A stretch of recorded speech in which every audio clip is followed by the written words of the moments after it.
Good afternoon and welcome to Ben Hines Field here in Laverne, California. Game 2 of a doubleheader between the visiting Occidental Tigers and the home University of Laverne Leopards. Billy Lopez alongside Nicolette Rojo for Game 2 of a doubleheader.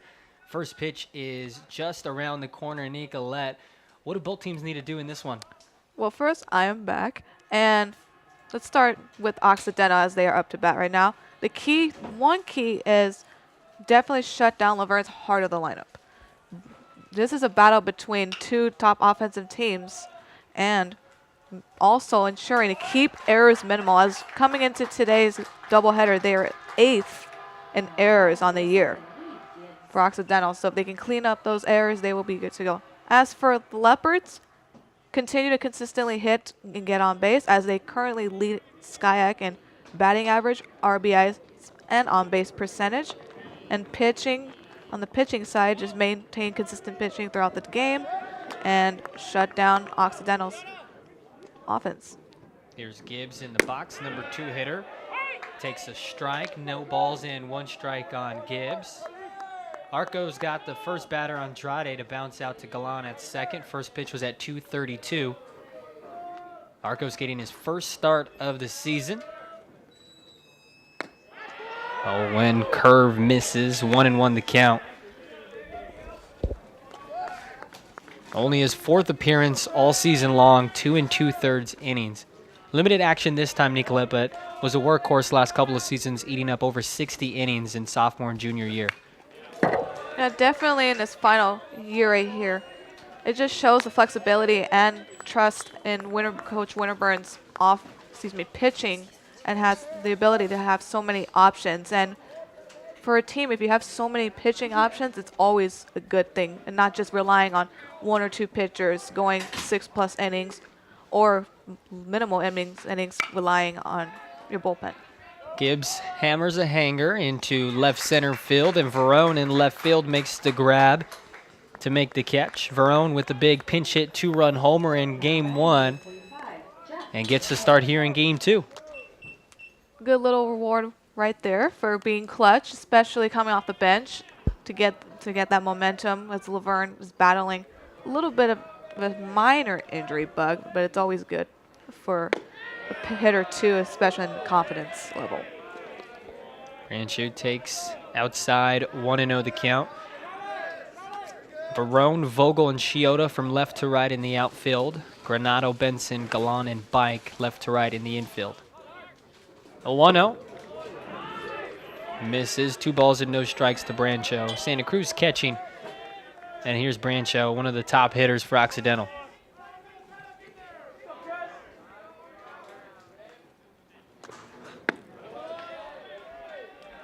Three balls and no strikes to the number 3 hitter. Very good hitting count right here for Brancho.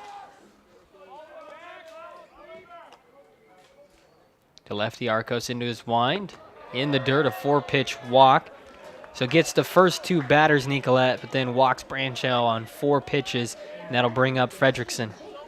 I mean, the fact that he's still got the first 2 outs, so this is a little bit of obviously a 4-pitch walk's not the best, but you have 2 outs, and just trusting that defense and making sure the pitcher's velocity is up, and just maintaining that composure.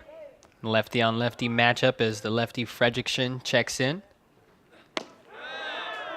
Takes a strike on the outside part.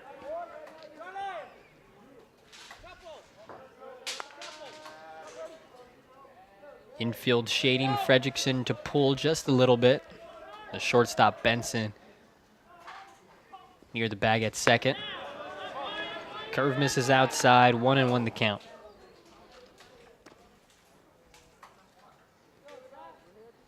Laverne won the first game of today's doubleheader by a score of 4-2.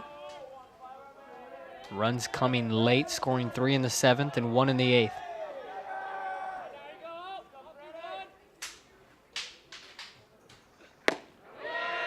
One, a strike, 1-2. Nice little change up right there.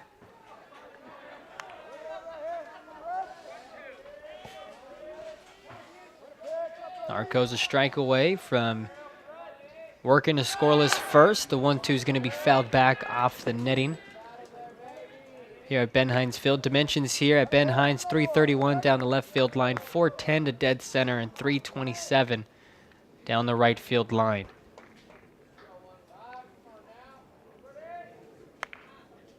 A little bit comparable to an MLB field, but close enough. Very comparable. Arco's the lefty, sets at the chest. Couple of looks at first. 1-2 in the dirt, and a beautiful stop by Santa Cruz to prevent Brancho from moving any further. That's when, as a catcher, it's very important. Personally, I feel catcher is very underrated in terms of other than just catching the ball or calling out the pitches. In scenarios like this, for his previous pitch, Brancho was on the run as Occidental was trying to go for that hit and run. And that's a nice stop by Santa Cruz. 2-2 with 2 outs. It's going to be hit into shallow right field. Over the head, Galan, the second baseman, makes the grab in shallow right field to put the squeeze on the final out of the top of the first. A 2-out walk to Brancho proves to be nothing costly. Arcos works a scoreless top of the first. What'd you see from the lefty? Definitely composure and patience, especially because with Brancho taking off twice, Occidental's being aggressive early on this game, and Arcos didn't let that distract him as a pitch on the pitching side, and also just trusting his mechanics. And especially, got to give credit to the defense right there in that final out. Able to track that ball down, because that ball could have easily gone into the right field or maybe even a collision. So that's also why communication among infielders and outfielders are very key as well. So overall, great first inning for Laverne. As we take a look at the Laverne lineup, Galan will lead things off. Santa Cruz moving up to the 2-hole. Perez will bat third. Shiota playing right field will be batting cleanup. John Bike batting fifth at first. Batting sixth is Charlie Verone, who's getting the spot start here. Jacob Benson batting seventh. Vogel in center field batting eighth. And rounding up the lineup is Lucas Granado for the Leopards, who came in for Tanner Browning, who's still kind of walking a little gimpy, favoring his lower back. Not exactly sure what's wrong with Browning, but Granado's coming in, and he had a big RBI triple to give Laverne the lead late in the game, in game one of this doubleheader. And that's impressive, especially when Granado hasn't had too much appearances on the season. Coming in clutch as a bench from the bench, Winterburn trusting his guys, and it's always a good feeling, not only as a player, as a team, but especially as a coach, knowing that your bench, that your whole entire team can produce, and not just 2, 3, 4 players. When a coach knows the whole entire team can contribute, whether it's runs, pitching, fielding, the team's going to do well. Here's the junior Tom Butler, the big right-handed pitcher for Occidental. Sets just above the belt. First pitch to Galan is a strike. Fastball fired in there, no balls and 1 strike. Butler on the year, a 4-1 win-loss record, making his 6th start, ERA at 3. Galan fouls the 0-1 back. In the hole now, no balls in 2 strikes. Timing was a little off right there for Galan. If he would have swung a little sooner, probably would have done some damage. Senior having a good year. 22 stolen bases on the year to lead Skyak. Comes up empty, 0-2. Inside fastball right there, got him looking and, chasing. Butler picks up strikeout number 37 on the season. In 48 innings pitched, he's walked 30 batters, so he has a little bit of a control issue. So that might be something that Laverne can capitalize on, being a little bit more patient. Absolutely. If Laverne is able to be patient, as you mentioned, they're very dangerous on the offensive side. Like I mentioned before, leading majority of all major offensive categories. So if they could capitalize on that offensively, like they've been doing throughout the season, Laverne will excel on the offensive side. Santa Cruz took a strike, the upper part of the plate. No balls in 1 strike. Here's the pitch. No foul tip. Santa Cruz wanted to put that one over the left field fence. No balls and 2 strikes. Definitely don't blame him. The guy who has a lot of power like that, want to go for the long ball. 3 homers on the year. Playing in a very spacious Ben Hines field. 0-2's kind of a chopper middle of the infield. Second baseman Gibbs makes the play over to first. So 2 up and 2 down. Now that is designated hitter number 34, Chris. Made a little Andleton Simmons type throw. I know he's a shortstop and not second baseman, but I had to have my little comparisons to my teams. You always got to throw in a little bit of a halo love. Now, if only the Angels can get some love and actually know how to pitch. I'll tell you what, Nicolette, they just need to take some time off and watch a little bit of Dodger baseball. Here's Perez, who picked up the 6-out save in game 1. Save number 7, second in SCIAC in that category. He could do things with the bat as well, and that's why he's batting third here in game 2.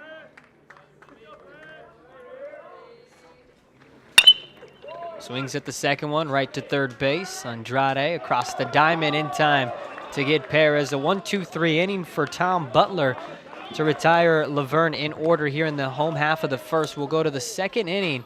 Still no score, no hits on either side. So pretty good for Arcos and Butler to start this one off.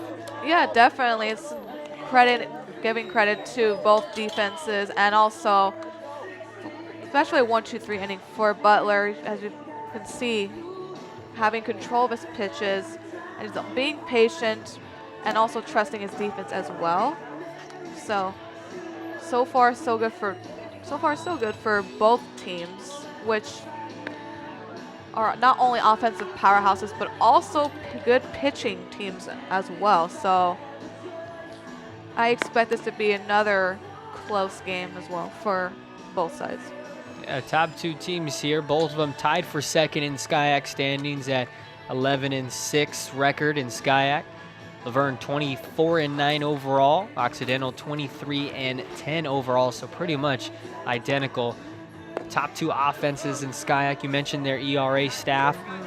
Laverne second in team ERA, Occidental third in team ERA.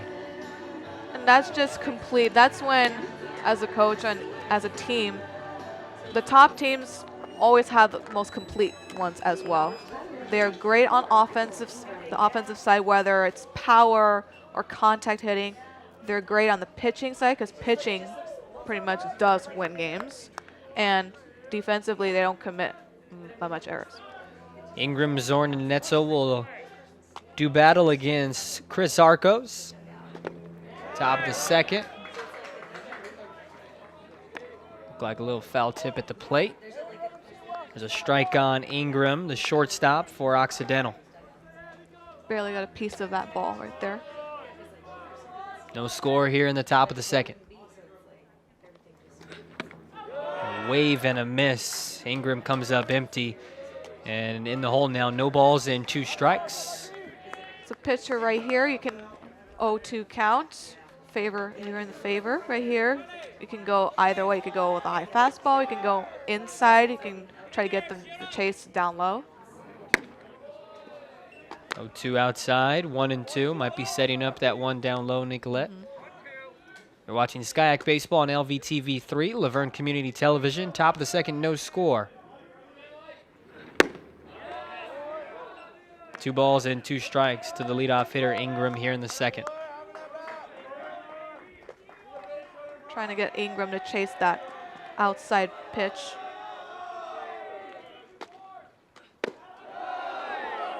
Now trying to work in and just misses. So from 0-2, count is now full. 3 balls and 2 strikes to Ingram. See what Arcos goes with. You have to be a little more selective on your pitches now for a 3-2 count. He walked the batter in the first. Here's the payoff pitch, and that one is foul tipped. Looked like it was going to be wide for ball 4. Ingram went out and chased it, fouled it back. Infield, outfield play, Ingram straight up. Left side of the infield shading him just a little bit to pull. This one's right back up the middle into center field for a leadoff base hit. First hit of the game from either side. Ingram is aboard here in the top of the second, and Angelo Zorn coming up. That's a great at-bat for Ingram right there. Being down 0-2, working the count, and getting a base hit up the middle. Just past Arco's glove. Ingram at first with great speed, 6 for 6 in stolen bases this year.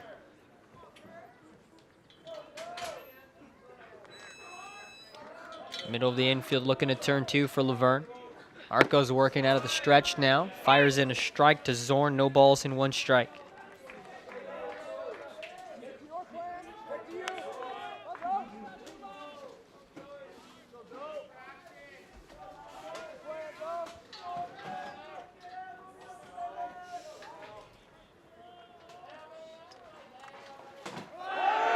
There goes the runner. Santa Cruz throw down to Galan. The tag was applied, and they got Ingram trying to steal second base. Laverne allows the fewest stolen bases all season long, and that's a huge reason right there. The arm of Santa Cruz behind the plate. Definitely show strength right there. He was ready for that pitch. Arcos with the high fastball and a quick release to get the runner out. 0-2 is going to be whacked on 1 hop to second base. Galan over to first in time for the second out. Now batting number 4, Michael on that side. Laverne showing great team effort right here. All 3 components so far. The top of inning, these 2, the fielding and the pitchings. Arcos, first pitch to Netzel, swing and a miss. No balls in 1 strike. Arcos, we mentioned, making his first start this year, but his 27th of his career for Laverne. 0-1 in the dirt. Ball and a strike to the designated hitter, Netzel, who did not play in the first game of this doubleheader. In the series, we're tied 1-1 apiece. Occidental winning yesterday. And Laverne taking game 1 of the doubleheader earlier today. Netzel skies it into right center field. It'll be the right fielder, Chioda, ranging over to make the play for the 3rd out of the top of the second. A leadoff single was caught stealing second base, and then a ground out and a fly out, and Arcos is through 2 scoreless innings to start it off.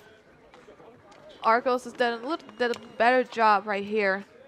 Continuing to remain patient, but also trusting his mechanics and going back and switching his pitches around a lot better. Going with the high fastball and then a curveball and then another breaking ball, vice versa. Switching up speeds, trying to fool the hitters early and on or try to jam them.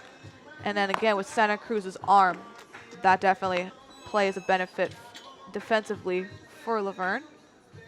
Yesterday was a good pitching matchup, McCarthy versus Norman. In game 1, we had a good duel, Burhans and Ramirez, in through an inning and a half. Pretty good matchup once again, Arcos and Butler for Occidental. That's what's definitely cool about baseball is, yes, you love the home runs and the stolen bases, but oftentimes pitching duels can be entertaining as well.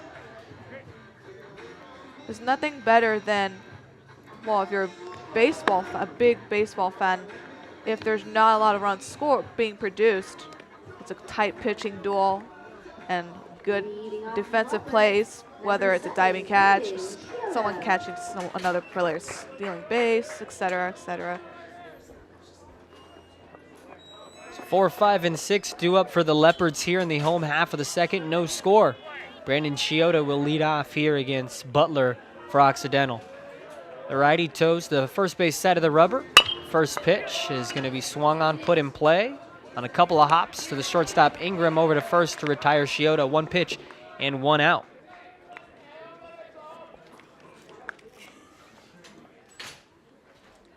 Remember, kids, defense and pitching wins games.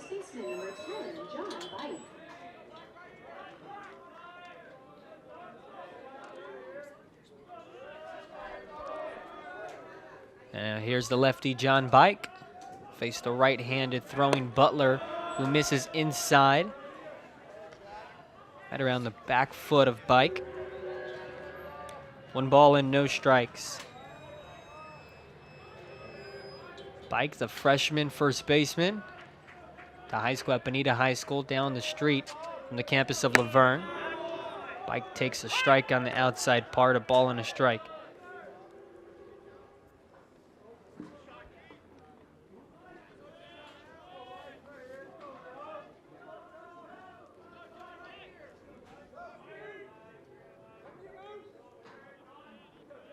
A 1-1 pitch. Misses 2-1.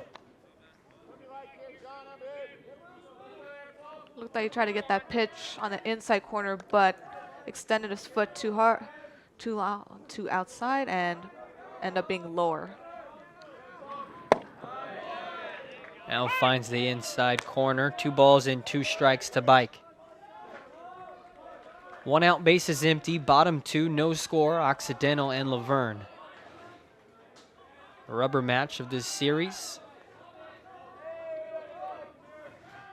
The 2-2 to Bike is going to be fouled off to the left side, off the netting. It'll bounce right in front of the visiting team dugout on the third base side.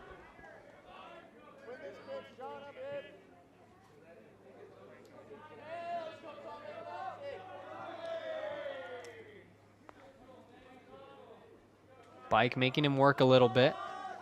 Butler now comes set. The 2-2 in the dirt, 3-2.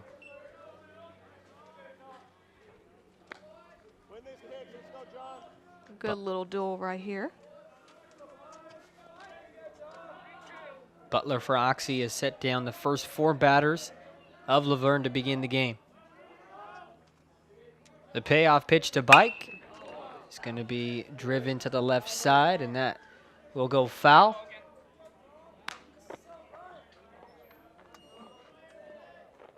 Looked like no one's car was hit by that ball, so that's a good thing. Protective netting going down both lines can only do so much. Sometimes it clears them. Once more, the payoff pitch is going to be hit to the shortstop, Ingram. Another try, and he continues. A couple of ground outs to Ingram at short. 2 up and 2 down here in the second inning. Butler did a great job right there with location-wise, getting him to ground out.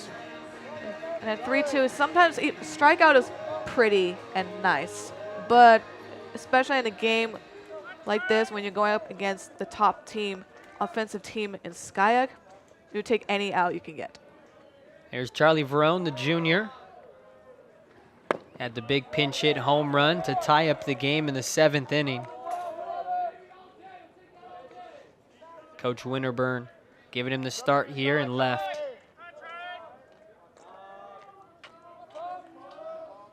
On his home run, that was only his 9th at-bat of the season. 1-0 is going to be roped into center field. He continues to hit. A 2-out single for Verone. Jacob Benson will come up. Verone's confidence is definitely up now, especially with the game he had in game 1. A good strong hit right here down the middle, barely getting past the glove of the shortstop, setting up Benson right here. Benson had a good game 1. Had 3 base hits, a big RBI single.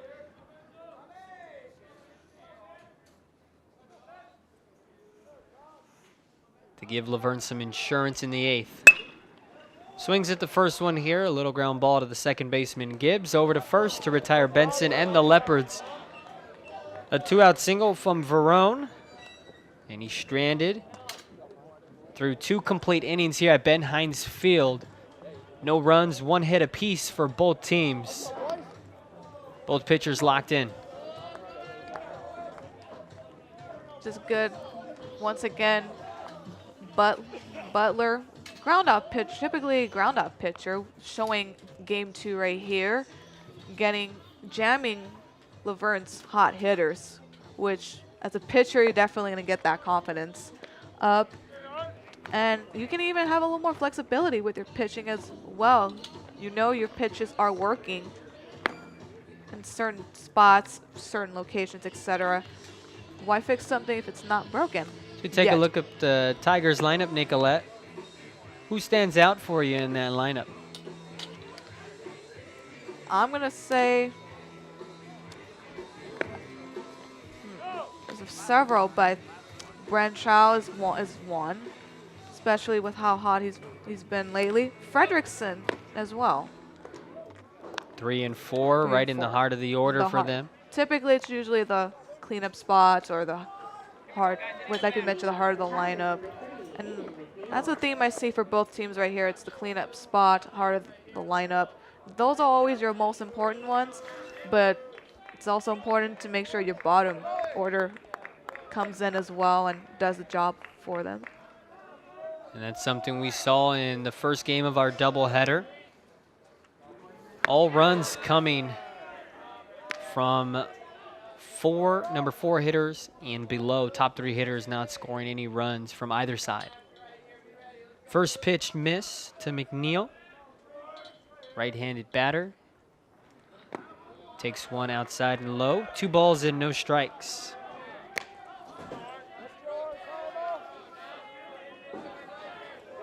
Eamon McNeil, 329 on the season. 5th best batting average for the Tigers. Outside 3-0. Second time he started off a hitter, 3 balls and no strikes, and that was to Branchow, and he lost him on 4. Another good hitter's count. Let's see what he goes with. Finds the strike zone. 3 balls and 1 strike to the number 8 hitter, Eamon McNeil. Hey, be ready. Be ready. Pretty much a gimme spot, fastball outside getting that corner. Free pitch. 3-1 is lifted into center field. Vogel in center makes the grab. So a quick out in the 3rd inning. And Jared Bauer will be the batter. Smart location decision right there by Santa Cruz, going with the fastball, but a little bit in the higher strike zone, just above the belt to jam the batter for the first out. Here's the senior catcher, quickly working, and is going to lift it to Vogel once more, right around the same area that McNeil flew out to. So a couple of flyouts here to begin the 3rd. Quickly 2 out, nobody on, still no score. Top 3 Occidental and Laverne. So Arcos now has matched his innings pitched this year. Coming into this start, he pitched 2 2/3, and so far in the start, 2 2/3. Yeah, and that's a senior who's very experienced and not pitching a lot this season compared to his last couple of seasons.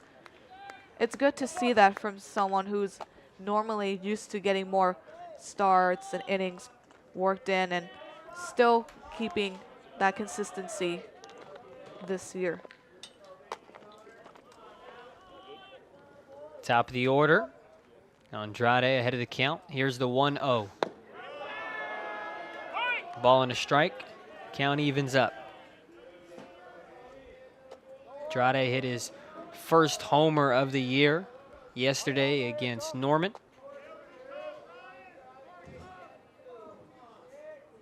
Saw the Tigers win that one 5-2. Outside 2-1.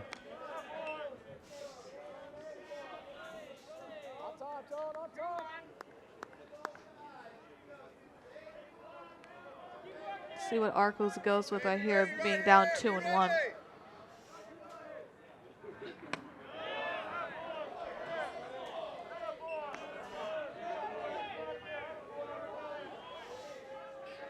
Three and 1 count.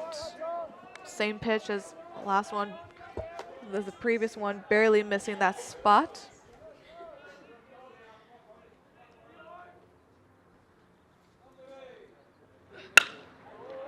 The 3-1's lifted into center field. So a busy inning for Vogel in center. 3 flyouts right there in center field. He makes them all. We head to the home half of the 3rd. Still no score between the Tigers and the Leopards. We take a look at other sky action for baseball. The bottom of the third for Claremont College is CMS against Pomona Pitzer. Pomona is up 1-0. Bottom of the second, Redlands and Kowloon are currently tied at 3. And at the end of 2 innings, Whittier and Caltech are scoreless.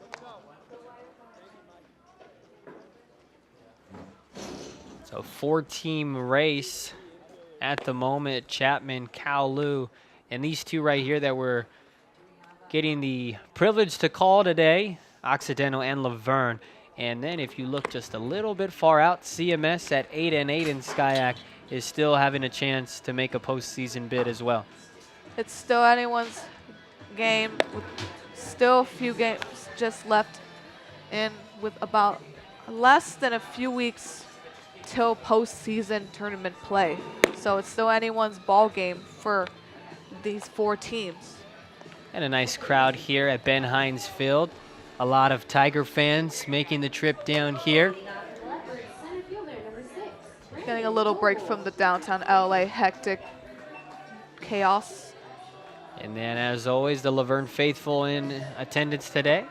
A few members of the softball team in attendance, as well as the women's basketball team. Here's the senior outfielder, Brandon Vogel. Came in as a pinch runner late in game 1. And was a defensive replacement. Takes a strike from Butler. No balls and 1 strike.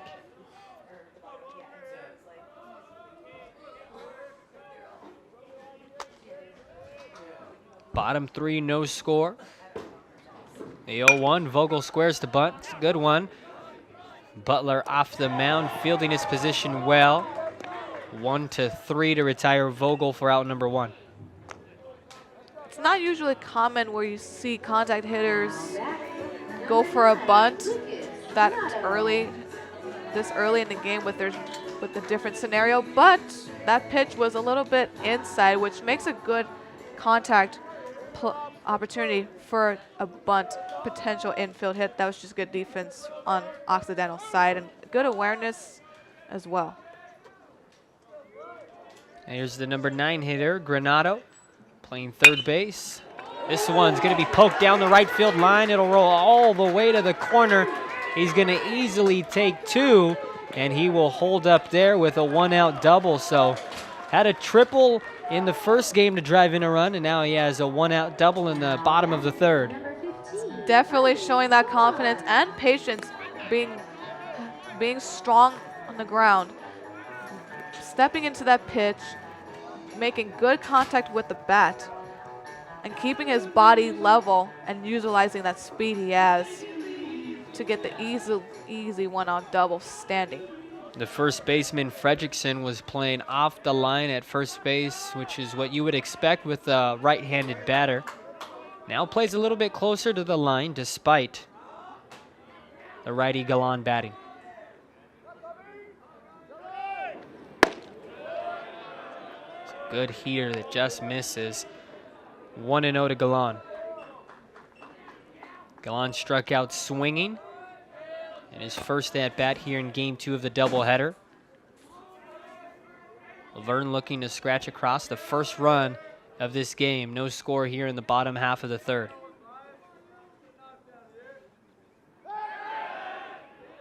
Butler a bluff at second. Granado back in there standing. Just trying to take any added lead that Granado can get there to prevent a run coming in with a base hit in the outfield. Laverne is tied with Kowloon going into today's doubleheader with 34 stolen bases, so look for them to be more aggressive with the small ball technique. And out of those 34, 22 of them right there. Ryan Galan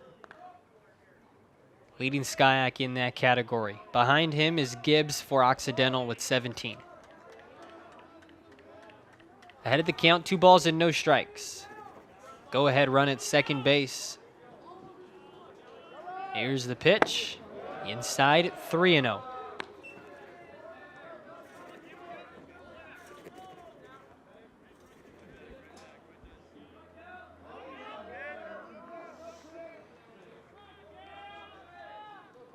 If you're Butler, you got to definitely be careful right here and not add more speed for Laverne.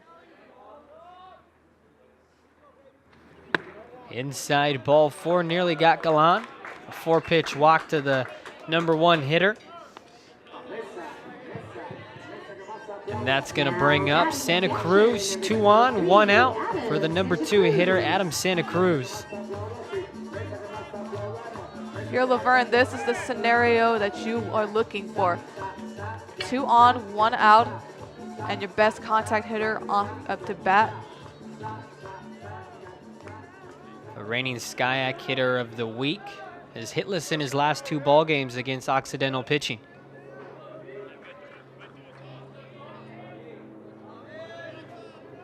Looking to come through here with a couple of runners on. Go ahead run at second. Here's the first pitch from Butler to Santa Cruz. And that one, I believe, got the bat of Santa Cruz. Coming around the head, he comes in to duck. No balls in 1 strike. Ooh, nearly knocked his helmet off right there. That's 3 pitches towards the batter right there for Butler, as right now they're having a little visit to calm him down with 2 men on, and also to get that velocity improving and then not hitting trying to hit any more players. You hear the loud ting, and you hope that it wasn't the helmet. You see that it was the bat right after that, and that's a huge sigh of relief, not only for Santa Cruz, but everyone here at Ben Hines Field. Absolutely, because a fastball to the head, any pitch to the head, is already bad enough. But a fastball 70+ miles per hour, that's a very scary thing to go through.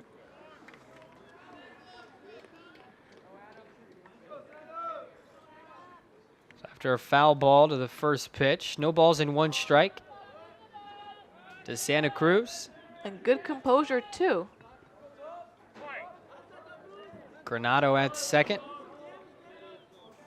Galan at first. 1 out, bottom 3, no score. The 0-1. It's going to be fouled to the right side. This one, your more conventional foul ball. No balls in 2 strikes.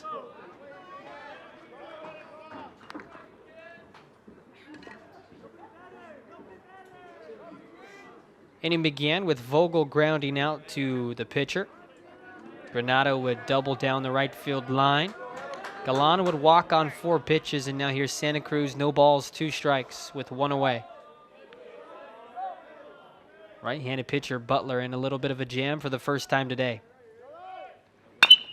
0-2, a high chopper. The third baseman, Andrade, steps on the bag for 1, throws, and it's going to get away from the first baseman. Moving and trying to stretch it all the way is going to be Galan, scoring on the error. Santa Cruz moves up to second. So a gifted run here in the 3rd inning, and Laverne has a 1-0 lead over OXY.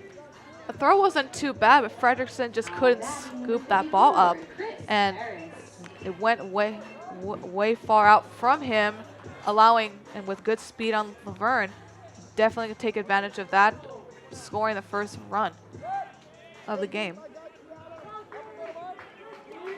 Great base running right there for the Leopards, with Paris up.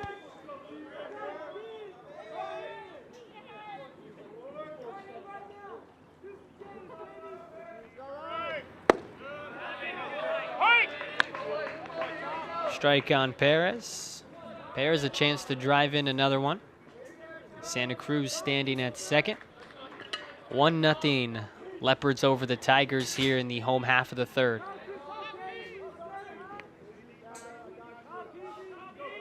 We're watching LVTV3, Laverne Community Television. The 0-1 pitch is low, 1-1.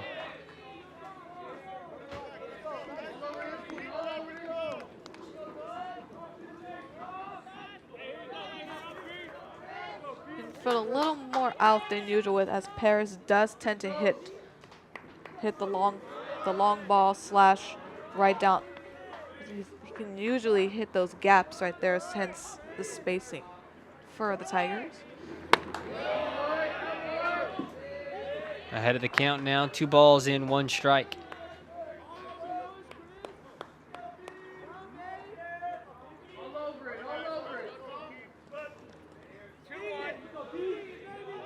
little bit of sunlight peeks through the clouds here in Laverne, California. 65 degrees game time temperature.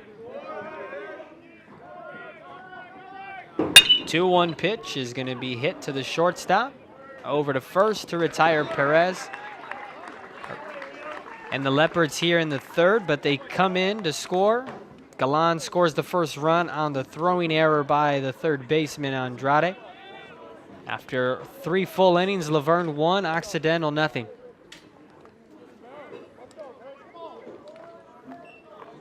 This bottom half of the inning is proof of taking what you can get in terms of runs and opportunities. Laverne typically would score a lot of double-digit runs in games throughout most of the season. But again, with a strong pitching core team in Occidental, you got to take what you can get, be calm, be composed, which was a great job they did after Butler's little struggle with velocity and command right there, and taking advantage of the errors and runs, as Occidental does tend to struggle here and there on the fielding side and the defensive side. So that's just great awareness on all aspects for the Leopards. A good test for Arcos Nicolette here in the 4th inning, facing Gibbs, Brancho, and Fredrickson right in the meat of that order, 2, 3, and 4. He's got a 1-0 lead, wants to get a shutdown inning, but he's got his work cut out for him.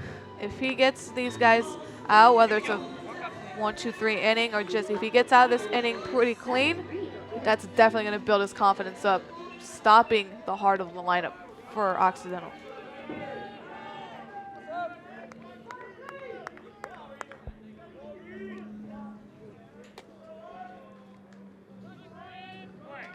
Gibbs grounded into a 6-4-3 game-ending double play in the first game of the doubleheader.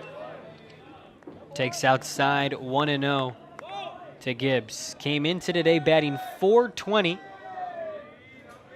on April the 20th.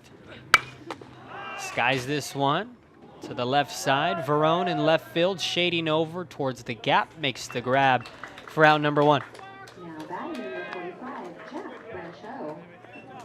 Not a coincidence right there, batting .420 on .420.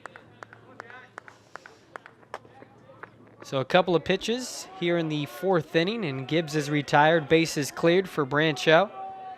1-0 Laverne here in the top of the 4th.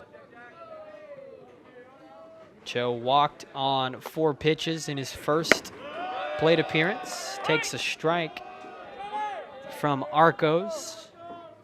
0-1.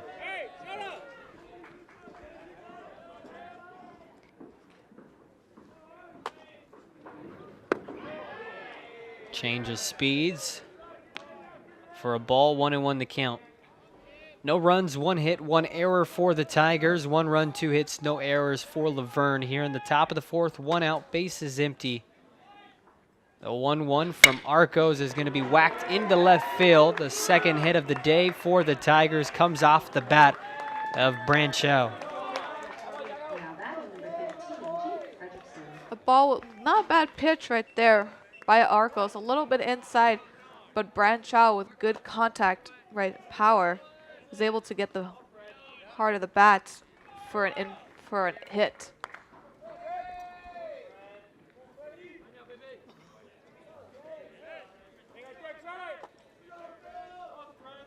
Here's the lefty, Jake Fredrickson.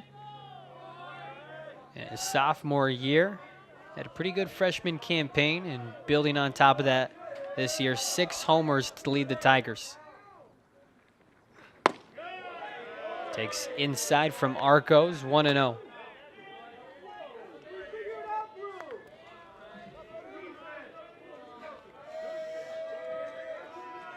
Infield looking to turn 2, outfield straight away.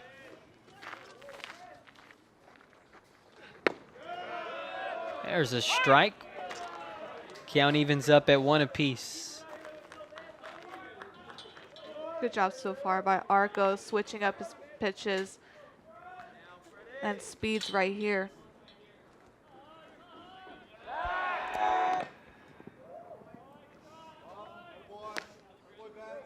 A check over at Brancho at first. That's when being a left-handed pitcher comes in handy. You don't have to spin around like a right-handed pitcher. You just take one quick look, and go for it. That one lifted into left field, ranging back a few steps and towards the left field line is Verone to make the grab for out number 2. 2 outs now, and Brancho still at first. Michael Ingram, who singled in his first at-bat, is coming up.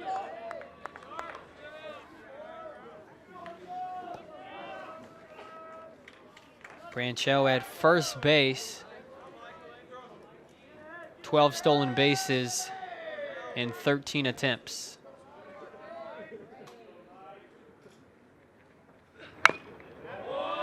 First pitch fouled. 0-1 to Ingram.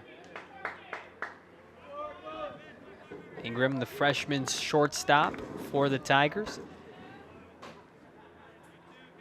has proved thus far through a game and a half that he could handle that position.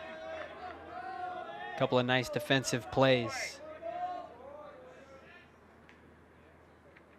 There goes the runner, a pickoff throw. The throw down to second is not going to be in time.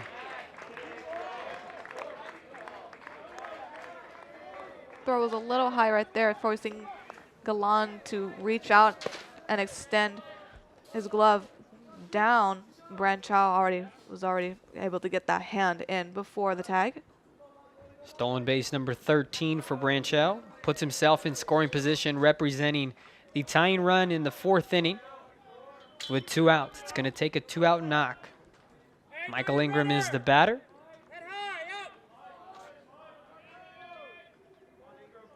The 0-1 from Marcos. Very close to Ingram. Stood in there the whole time and took inside 1-1. Ingram kind of inched his elbow in a little bit, trying to kind of almost sacrifice his elbow for the team, which you might as well do if it's a slow curve. As more of the sun starts lighting up the infield and the batter's box. 1-0 Laverne, top 4, 2 outs. Tying run at second for the Tigers. Brancho scored a run in game 1. Strike 2 on Ingram, 1 ball and 2 strikes.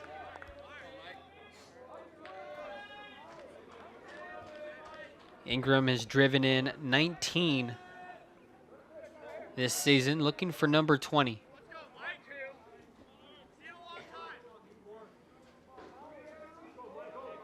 See what Arcos goes for, whether high fastball or curve down low or another pitch on the outside. Arcos a long look at second. Now kicks and fires. Hit to the left side. The throw will go to first from Granado to retire Ingram. A 1-out single and a stolen base, and Brancho is left at second. Through 3.5 here at Ben Hines Field, Laverne hanging on to their 1-0 lead. What have you seen this far?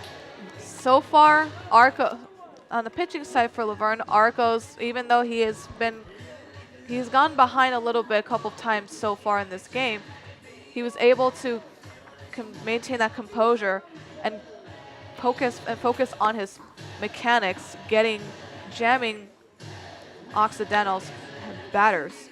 And as for the defensive side, being aware on defense, yes, they allowed a steal, but that's when the pitching and the communication among the infield, they all come in together, and just being accurate as well with the throws, because sometimes it is hard when you're charging towards a ball and you want to release it real quick, and you do so, but it could get away from the first baseman or third baseman, etc.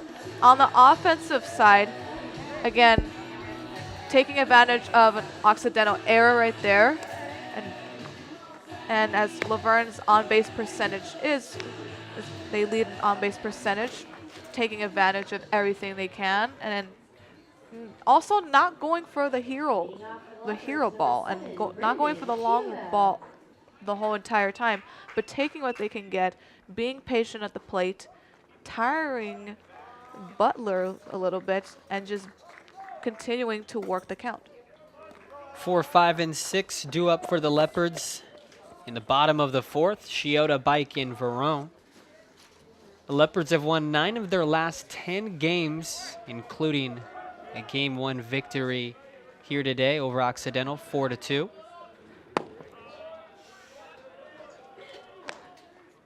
They had an 8-game winning streak that was snapped yesterday against OXY. Speaking of winning streaks that came to an end, Occidental was on a 7-game win streak, and that was snapped right before this game, Laverne winning 4-2. It's always a fun time when you're able to snap any win streak, but especially 7+ games. Now, Occidental has had their fair share of winning streaks and losing streaks. They started off the season 8-0. They were in the midst of around a 5-game losing streak at some point in the season. Rattled off 7 straight, only to lose here. So 7 of their last 8 games on the winning side of things, and that's why these two teams here are tied for second in SCIAC. And that just symbolizes the game of baseball right there, that statement. You have ups and downs like in life, But there's so many games played in the game of baseball at all levels, it gives you that opportunity to maintain, whether it's a win streak or losing streak. It helps you build that confidence, or it lowers you, but there's still time to turn it around. Unlike a game like football where there's only 8+ games, and if you start off slow with 2-3 games, you're in the hole. Shiota flies out on a 2-1 pitch to Zorn in right field. Right down the right field line. 1 away, base is empty, and here's John Bike. Bike grounded out to Ingram at short in his first at-bat, 0 for 1. Ahead of the count, 1-0.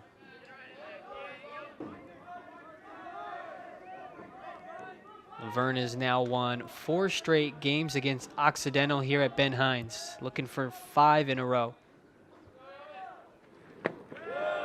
Pitch is in the dirt, 2-0 to Bike.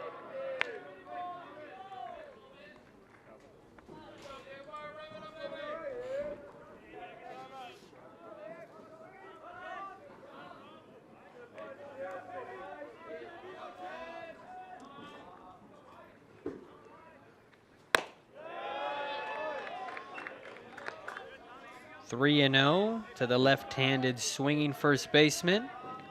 Good hitters count right here for Bike. Dialed in, the 3-0. There's a strike, 3-1. Laverne has been really good at home this year, 13-3. With a win today, that improved to 14-3. As the 3-1 misses outside for a 1-out walk to Bike. So a 14-3 record at home, Nicolette. They've won 10 of their last 11 here at home, averaging 10 runs a game here at Ben Hines Field. That's when home field advantage is definitely helpful right here for Laverne, and taking advantage, getting hyped from the crowd, whether it's big or small as today. It's good sized right here. It's always good to win at home, but the best teams also win on the road. Verone takes inside, 1-0. We've seen what Laverne can do offensively in their last 11 home games, but pitching-wise, they've only allowed less than 3 runs over the last 11 home games. So not only are they scoring a lot, but they're not allowing a lot on the opposite side. 2-0 now to Verone. It was a 2-0 pitch that Verone saw and drilled it over the left field fence.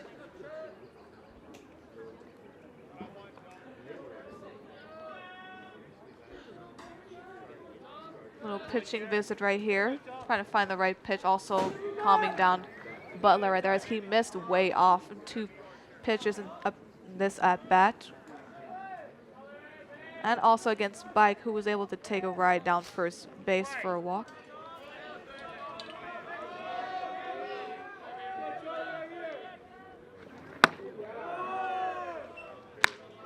3-0 to Verone, so back-to-back hitters. Has started off 3-0. He lost Bike on 5 pitches. He stands at first base. Verone at the dish. A 3-0. Inside, ball 4, back-to-back walks. We talked about the command issues, 30 walks in 48 innings coming into the start for Butler, and now we're seeing him fall apart a little bit. His second walk of this inning, and going back to the last one, 3 total for the game. 3 consecutive high fastball pitches near elbow level. If you're Laverne, definitely take advantage right here. You got 2 on, 1 out. Benson, Red Hot Benson up to bat. Second consecutive inning that the Leopards have had 2 on. This is also when good plate discipline comes in handy as well. The shortstop, Benson, digs in, righty on righty. First pitch, and that one's going to be hit to the left side, deep in the hole. Ingram has it kick off of his glove into left field. And Bike was getting the green light to come home. Stumbled a little bit and second-guessed himself, and now the bases will be loaded for the Leopards. Brandon Vogel will be the batter. Ingram nearly scooped it as well, but that ball just hopped out of his glove. And as you mentioned, almost running towards home, but little slip right there. And sometimes, and he probably would have had it too, but it happens where you just stumble or you do second guess yourself, and you gotta better be safe than sorry at some point. First pitch is sprayed foul to the right side. 0-1. Benson reaches on the E6. So a couple of walks and an error, and the Leopards have the bases loaded in the bottom of the 4th, 1 out. And Vogel's the batter. Vogel on the season, 277 with 9 ribbies. Trying to get into double digits. Butler, the righty, sets his 0-1. Misses the outside. A ball and a strike to Vogel. Vogel bounced back to the pitcher in his first at-bat, 0 for 1 today. Infield in for Occidental. If you're Butler right here, take your time, be patient, and trust your instincts and your pitches and your mechanics. A 1-1. Vogel fouls it to the right side. Out of play, 1-2. 1 ball and 2 strikes to the center fielder, Brandon Vogel. On deck is Lucas Granado, who doubled in his first at-bat.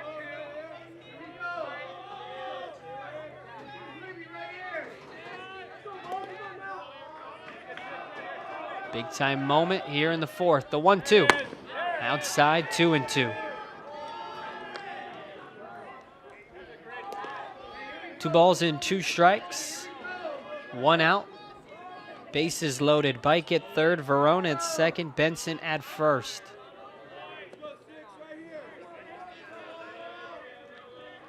We're watching LVTV3, Laverne Community Television, Skyac Baseball, Tigers and the Leopards. Here's the 2-2 to Vogel. Outside, 3-2. Butler has walked 2 in this inning, 3 in the game. The 1 run scored in the game, Galan, got on base via the walk.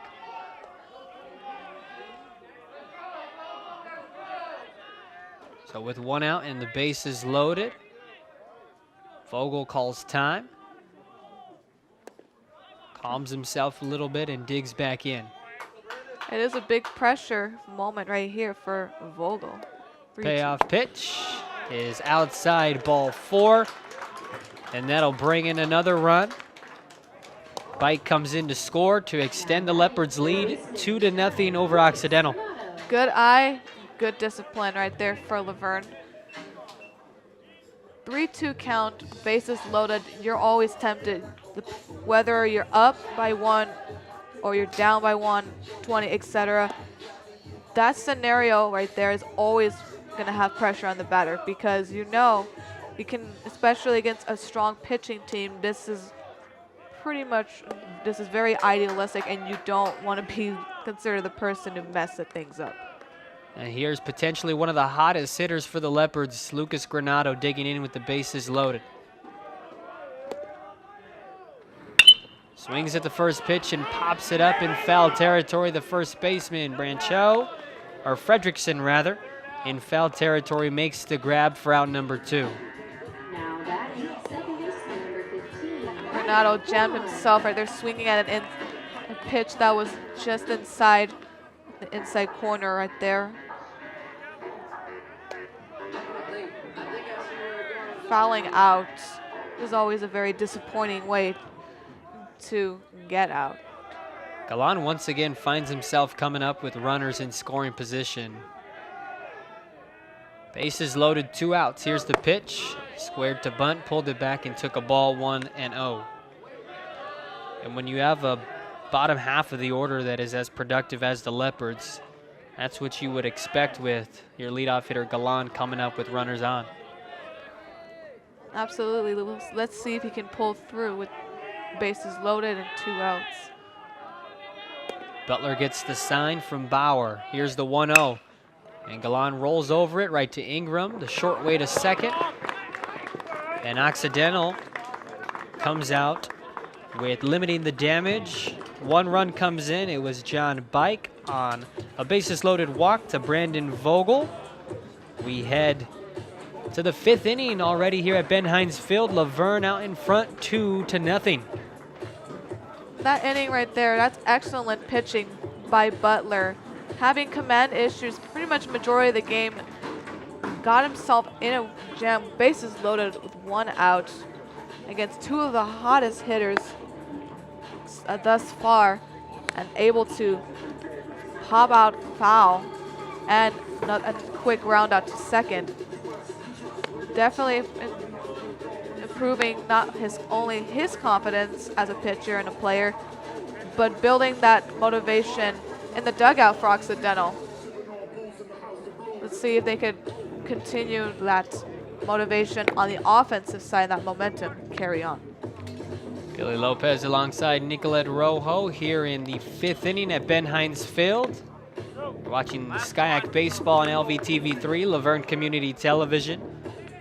Zorn, Netzel, and McNeil to face Arcos here in the 5th inning. Arcos through 4 innings has been solid, has really been pitching a defense, no strikeouts through 4 innings, has 1 walk, has scattered around only 2 hits, but unscathed through 4.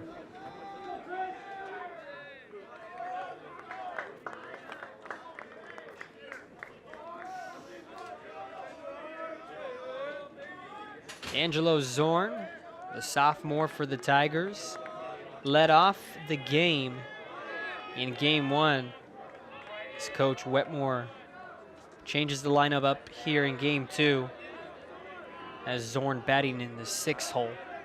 1-0 the count to Zorn.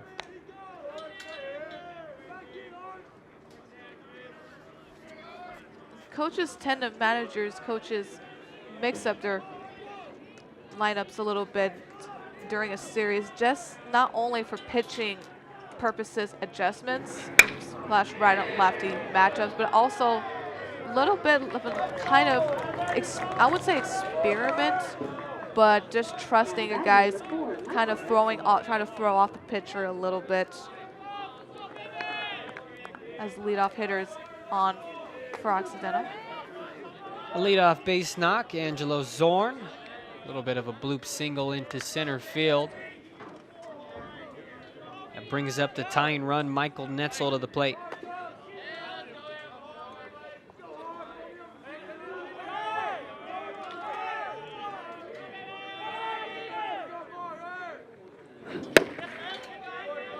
Outside, 1-0 to Netzel.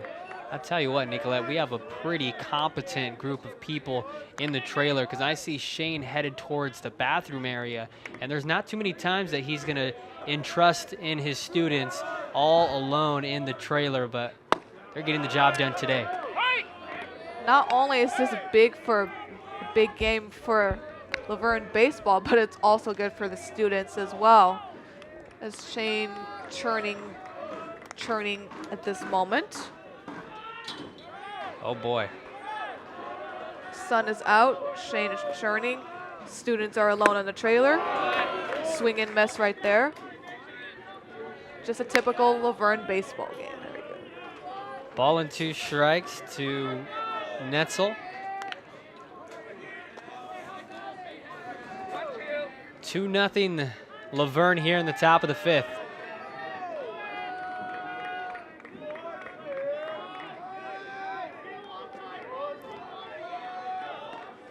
Arcos out of the stretch, and this one's going to be whacked foul to the right side off the netting. Count remains 1 ball and 2 strikes. Nobody out here in the top of the 5th. Zorn led off with a bloop single into center field. Just the 3rd hit of the game for the Tigers.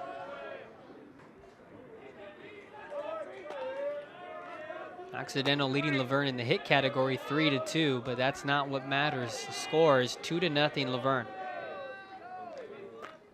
Hits don't matter if you can't produce the runs. 1-2, swing and a miss. He gets Netzel swinging. That's the first strikeout of the evening for Chris Arcos. Great pitch location right there at Santa Cruz, and an excellent delivery from Arcos. Going back and forth between curveball and a little bit of a changeup, and then repeating back-to-back high fastballs, getting the job done the second go. Here's Eamon McNeil. Flew out to Vogel in center in his first at-bat, 0 for 1.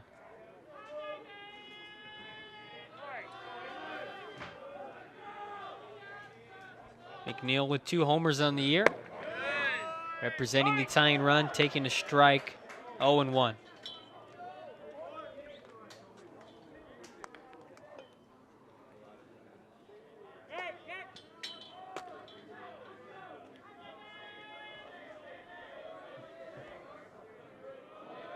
Arcos taking his time.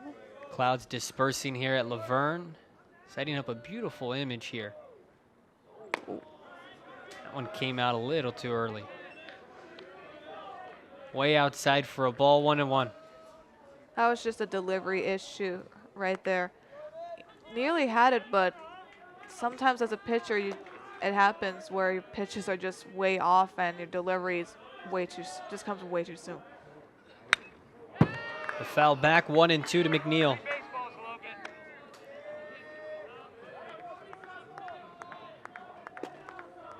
Zorn has been quiet at first base.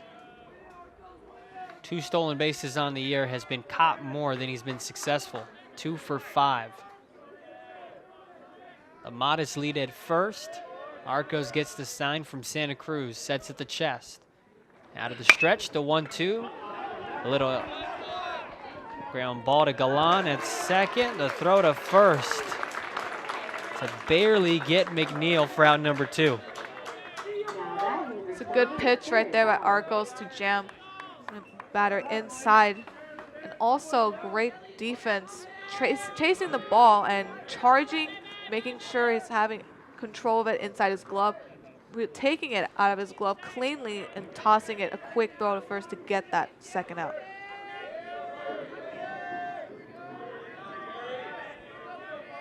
So the runner Zorn moves into scoring position at second base, 2 outs. Here's the pitch. There's a strike to the number 9 hitter, Jared Bauer.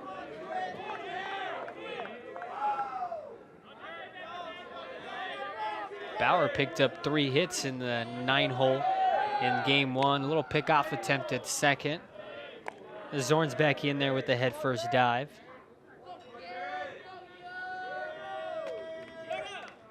Two nothing Laverne in the top of the 5th.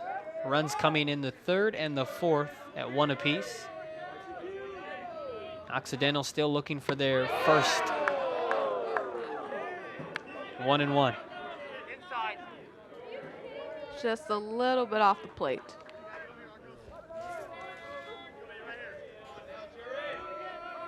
One ball, 1 strike. Top 5.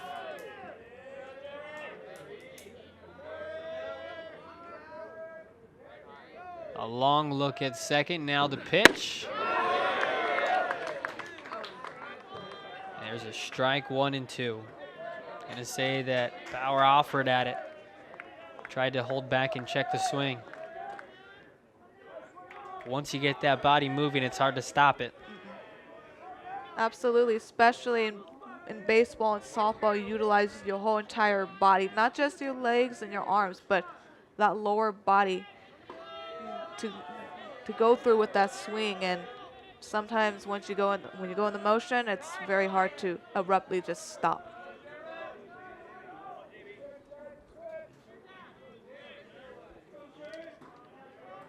Just over an hour of gameplay here in game 2. First pitch was at 2:32.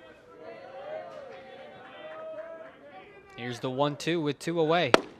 Paints the outside corner to get Bauer looking to end the top of the 5th. A couple of strikeouts for Arcos, 1 swinging and 1 looking. They strand the runner at second. We head to the home half of the 5th, Nicolette. Laverne 2 and Occidental nothing. Another great pitching inning right there for Arcos. Striking out two, like you mentioned, 1 looking and 1 swinging. Giving Arcos that confidence and maintaining that momentum for Laverne as they're up to bat here next bottom half for the 5th inning. Butler still on the mound for the Tigers. Has given up a run in the previous 2 consecutive innings for Laverne, both of them reaching base via the walk. 1 in the 3rd coming in to score on a throwing error by Andrade. And then in the 4th, Shiota, or rather Bike, reached via the walk and came in to score on a bases loaded walk to Brandon Vogel. So the walks have been an issue. You figure if Butler can rein in his command, we could have been looking at a scoreless ball game. Absolutely. You're absolutely right there, Billy. Butler's struggling, and if you're Laverne, you've got to be a little bit not satisfied 100%, because while they are taking advantage of the errors, like you mentioned, and a little bit from the walks, command issues from a pitcher are either a hit or miss. And if they're a miss, like so far for Butler to this game, Laverne has to do a better job taking advantage with men in scoring position.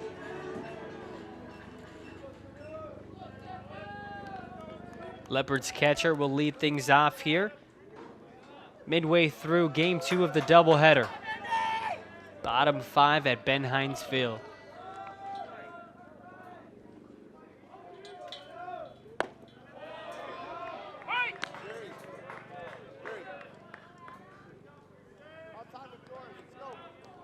Santa Cruz reached on a fielder's choice. Advanced to second on an error and was stranded there in his last time up. This one on 1 hop to 3rd. Andrade across the diamond to retire Santa Cruz. Now batting, the designated leader, number 34, Chris Harris. 2 pitches and 1 out. Number 3 hitter, the DH today, Chris Perez, will be the batter. 0 for 2 today. Nothing better if you're a pitcher just to get a quick out like that, especially having command issues, getting one of Laverne's hottest batters basically on a 2-pitch hop ground out. There's a strike from Butler, 0-1.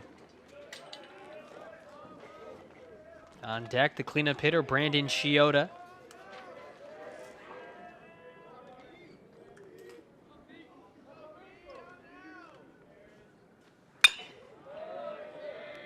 That one's lifted foul to the right side, out of play.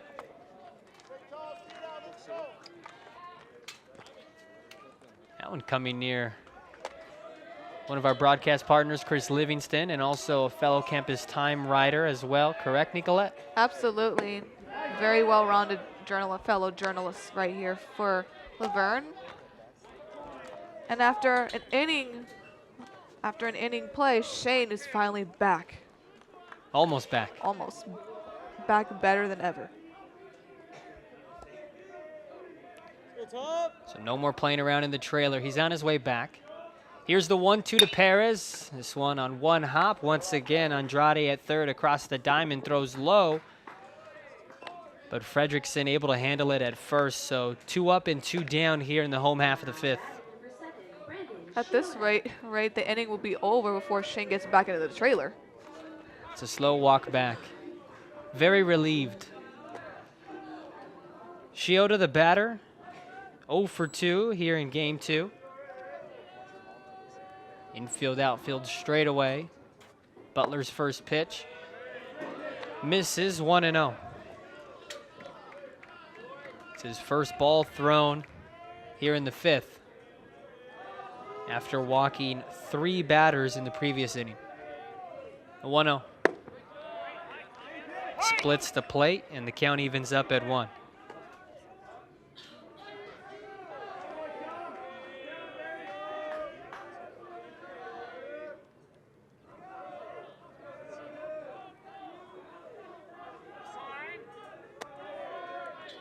Shiota calls time. 2 outs, bases cleared. 2-0 Laverne, bottom 5. Butler, the starter, still on the mound for the Tigers. This one is rolled over to short, to Ingram, over to first in time. A quick 1-2-3 inning for Butler. Through 5 complete here. Skyac Baseball and LVTV3, Laverne Community Television. Laverne out in front, 2-0. It's a great inning pitched right there by Butler, taking his time. Notice in this inning how he was taking his time a little bit more with his windup and his delivery, giving him that patience, relaxing himself, and getting those easy 1-2-3 the inning. So after 5 innings, we will head to the top of the 6th. New pitcher on the mound for the Leopards. AJ Jimenez comes out of the pen.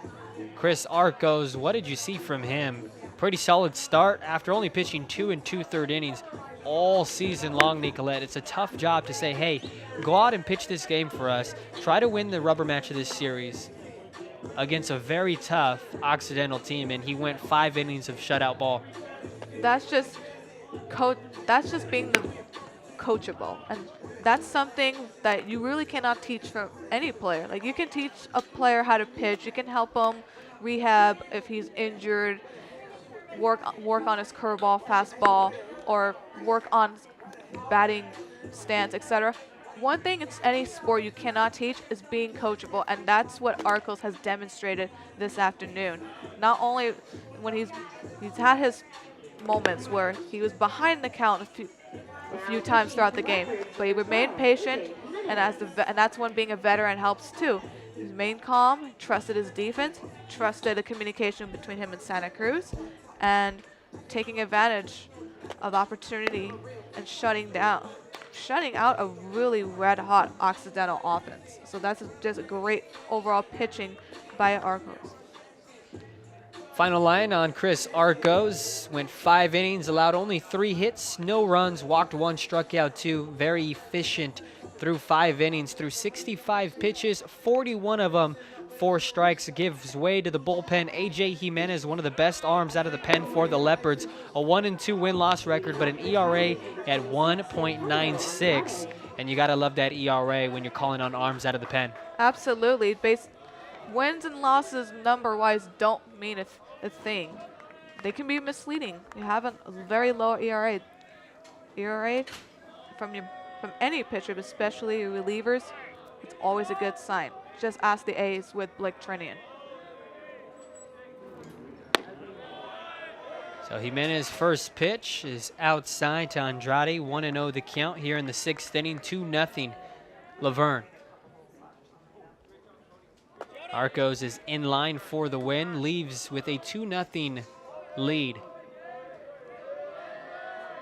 Jimenez, the righty, sets at the belt, high leg kick, misses inside, 2-0.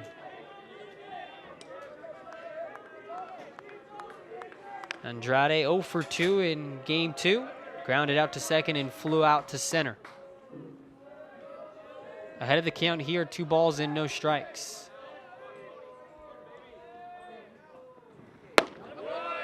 There's a strike from Jimenez, 2-1. The Tigers have stranded a runner in back-to-back innings. In the 5th, they even got the leadoff runner on. Stranded second.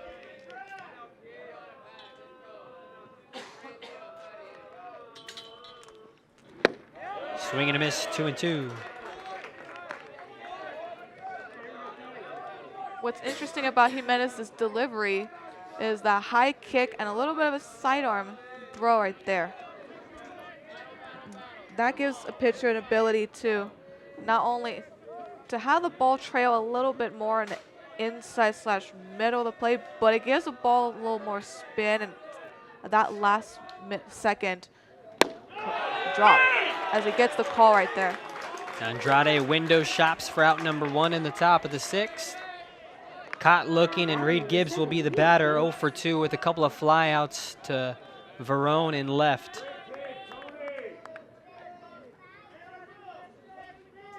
Window shopping can be fun, but if you're Laverne, this is the perfect time for that to happen. Are you a big window shopper? Yeah. I prefer to buy shopping to shop, for example, yesterday, but I was definitely window shopping for some formal dresses right there.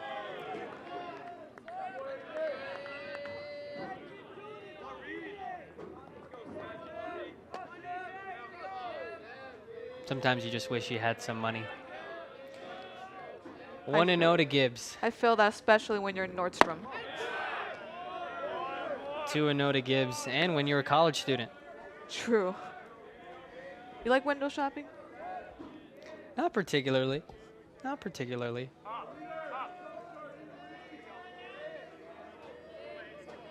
One out, base is empty. Jimenez gets the sign. Behind Gibbs here. Here's the 2-0. 3-0.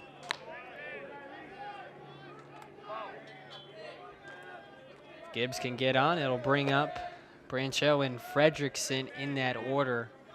Both power guys for Occidental. 3-0. So strike 3-1.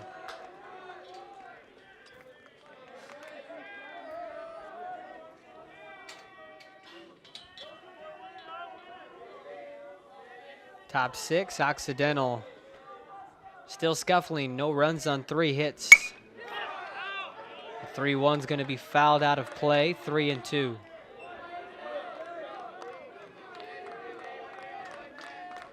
It was a good pitch for Gibbs, but was a little too late on that ball.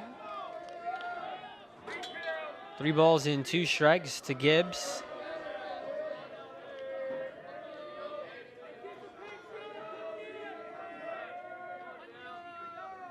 Payoff pitch is going to be ripped down the right field line. Foul by just about maybe a foot or 2 down the right field line at Ben Hines. Hey, we have one. We got 1 out. Could have been some serious damage right there for the Leopards had it been fair. And with Gibbs' speed, that's easily a 2-bagger.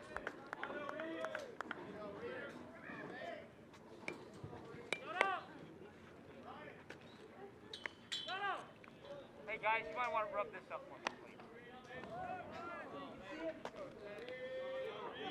please. Vern's switching the balls up right here, trying to get a better feel on the grip.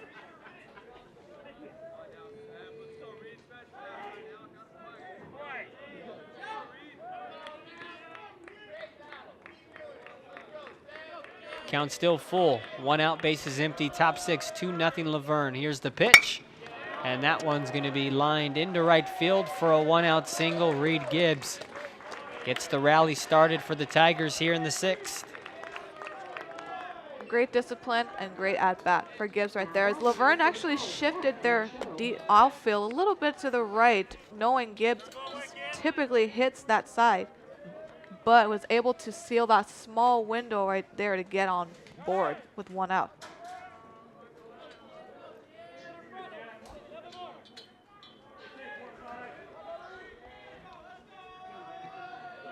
Outfield shifting deep now with Brand Chow, the power hitter, up.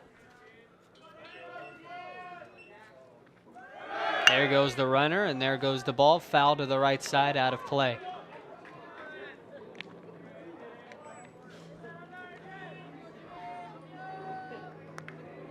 Oh, and 1 to the big right-handed batter, Jack Brancho.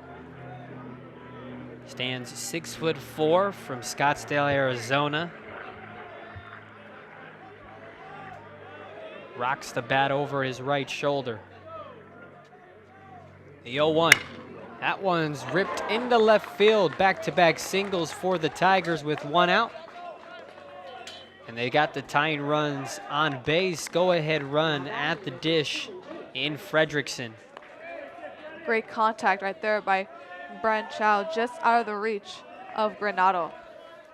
Staying level on his body, stepping into the pitch, able to rocket that to left field. Now with two on and 1 out. This is a good scenario for your Occidental. You have 2 very good base runners on base. And a very good batter at the plate. There's a strike on Fredrickson. 0-1, so Jimenez gets ahead of him early on. A first pitch strike. We have time.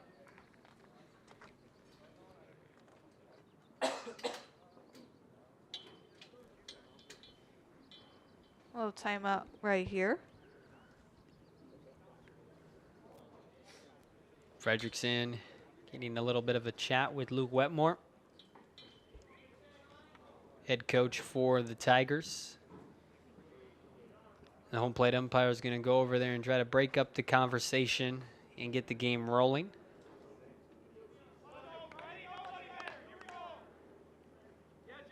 Fredrickson with 6 homers on the season to lead the Tigers. AJ Jimenez hasn't allowed a homer all season long. Top 6, 1 out. Infield back, looking to turn 2. Outfield straight away. Keep coming, got me a ground ball right here. Keep coming, come get the dreamer. Infield in, trying to get that double play.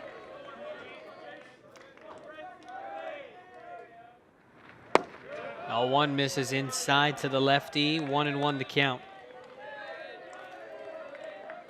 Fredrickson 0 for 2, popped out to the second baseman and flew out to left. You're watching LVTV3, Laverne Community Television. Billy Lopez alongside Nicolette Rojo. Top 6, tying runners on the base. Go-ahead run at the plate.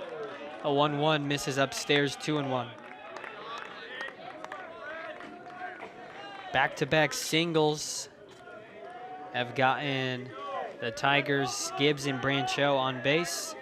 Inning began with Andrade striking out looking.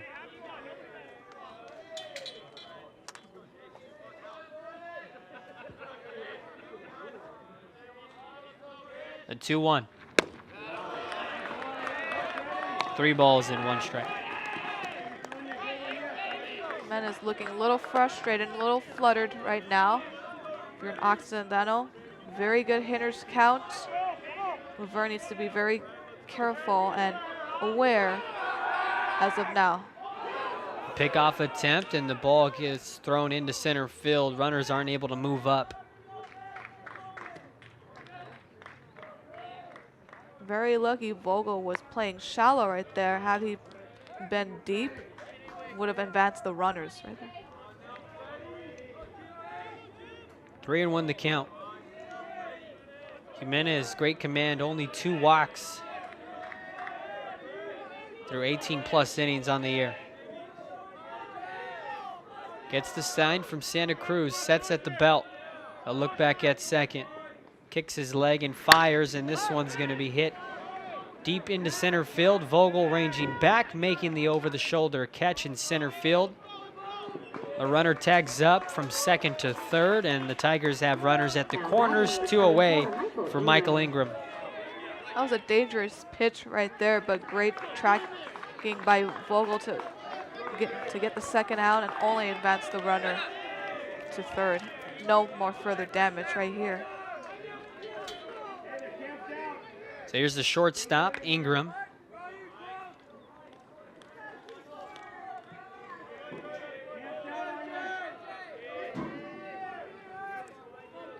Trying to atone himself. Made an error defensively in the fourth. 1 for 2 today, singled and was caught stealing second base.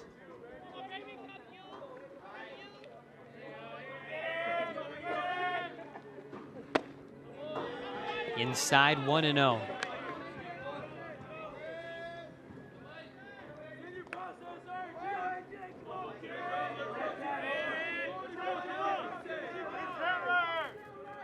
Ingram taking his time, looking at first.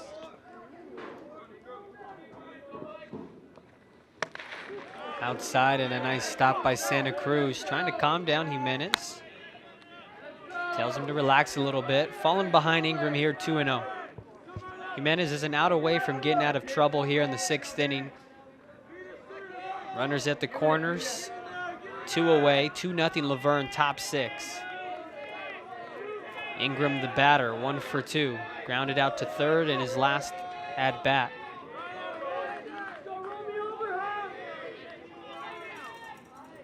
Here's the pitch from A.J. Jimenez, the 2-0. 3-0.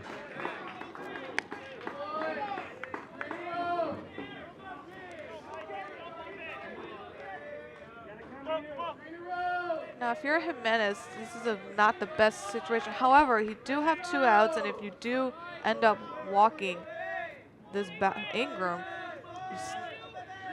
just throw up an empty base, trust in your mechanics and defense.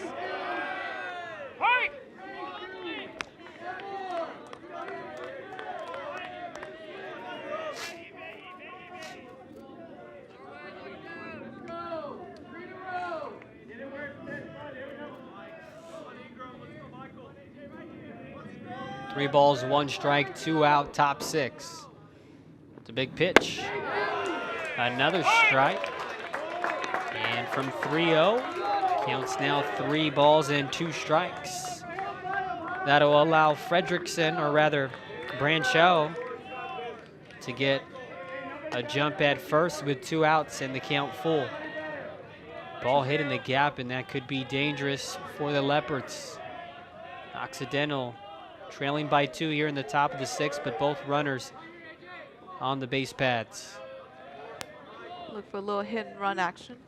Called strike 3 on Ingram. Ingram disappointed, thought it was ball 4. He was on his way to first. Instead, he's going to need to go back, grab his glove, and field the shortstop position. So A.J. Jimenez wiggles his way out of trouble with a couple of backwards Ks in the top of the 6th. Definitely disappointing as a batter right there for Ingram. Whether you get the call or not, the call worked against his favor, and that's one of the worst feelings as a batter. 3-2 count, about to go on base, last second call. Now, if you're Jimenez on the other side, you got to be feeling really good, especially for Laverne. Getting out of a jam against the heart of the lineup, especially striking at a payoff pitch to get the final out, getting that call. It's a great feeling as a pitcher, and adding more momentum for Laverne as they're up to bat right now. Tom Butler once again still on the mound for the Tigers. You surprised he's still out there in the 6th? No, not 100%, because while he has been struggling in the beginning with his command, he's been calming down in the last 2 innings, and he hasn't given up any runs, actually. Only 2 runs, and he's he's getting that confidence back. He hasn't given up any significant damage, but if he does get into a jam or a few more high pitch counts, this could be his final inning. Recap the scoring for you. Laverne opened up the scoring in the 3rd. Galan was on base via the walk, came across the score on the throwing error by the third baseman Andrade. In the fourth, Laverne had the bases loaded, and Vogel will get the run batted in with a bases loaded walk to bring in John Bike, and that is all the scoring for you. 2-0 Laverne, bottom sixth.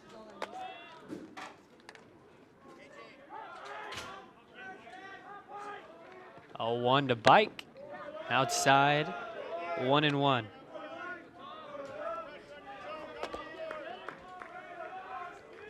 Bike leading off in the bottom of the sixth.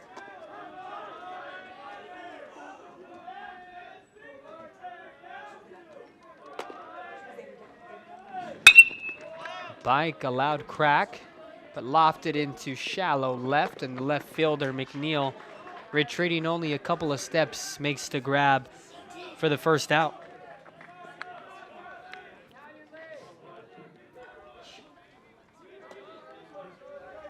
Timing right there wasn't the best. Not a bad pitch, good pitch location. Get that easy fly out to left.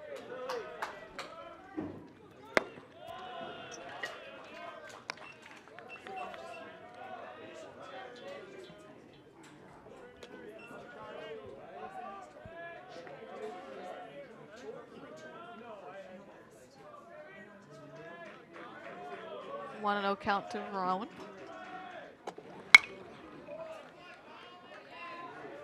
There's a foul ball back. Ball and a strike with 1 away to Verone. Verone's been on base both times in his plate appearances, a single and a walk. Nicolette, 6 hits and 11 at-bats this year. Nearly got hit right there, and that's in baseball and softball, that is phenomenal. I mean, and it's also pretty remarkable. Last season with Mount Sac, only pitched. Did not have a single at-bat or plate appearance a year ago. And he picks up his second hit today. That's a base hit into left center field. Rounds the bag at first and stays put. Not to mention the big 2-run bomb that tied it up in game 1. It's always exciting in any sport when a player who's used to playing one or a specific position most of his career or his previous college, etc., and then he comes up to his new role here at Laverne and makes a complete turnout round, picking up his 7th hit right there, hitting a clutch 2-run bomb game 1, getting on base the 3rd time today. It's a very good feeling as a player, and it's also very exciting, and it makes you want to root for them individually, whether you're a fan of that team or not, as he gets back in safely. Yeah, it'll be interesting to see also with his 7 hits and 12 at-bats now and 3 hits in the previous 2 games. If we start seeing him more towards the late half of this season.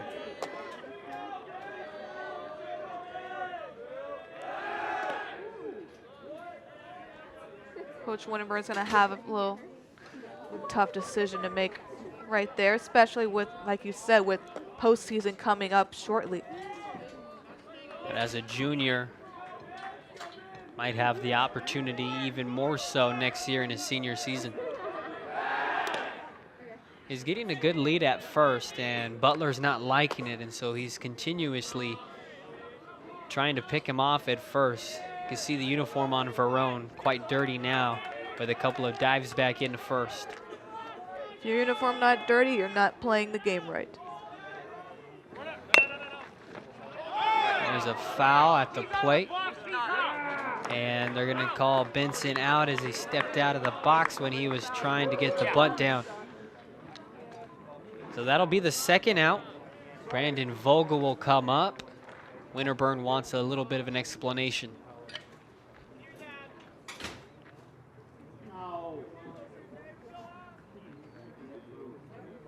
And at the moment, we will get a conference with the umpires to see if they had any different looks. What do you think, Nicolette? Do you think, when they go to the conference, how often or not do you think they overturn, stick with the same call?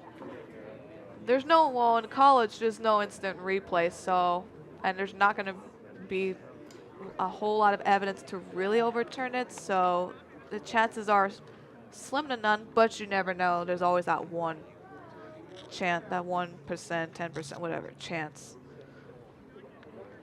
Still talking right now as well, so probably getting some clarification right now. I don't see it being overturned. Laverne 24-9 overall, 11-6 in SCIAC, tied for second with Occidental. And they're going to stick with the same call. Jacob Benson is out.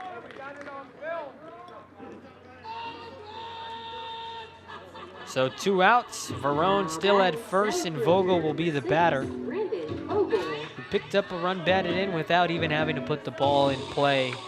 Bases loaded walk.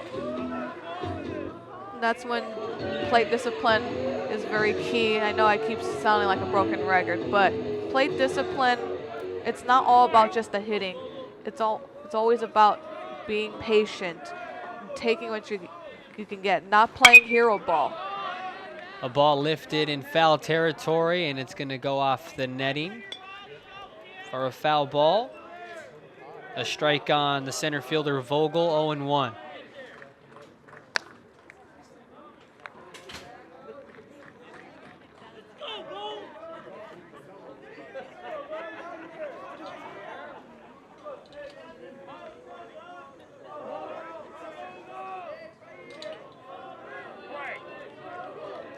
Verone with a decent lead.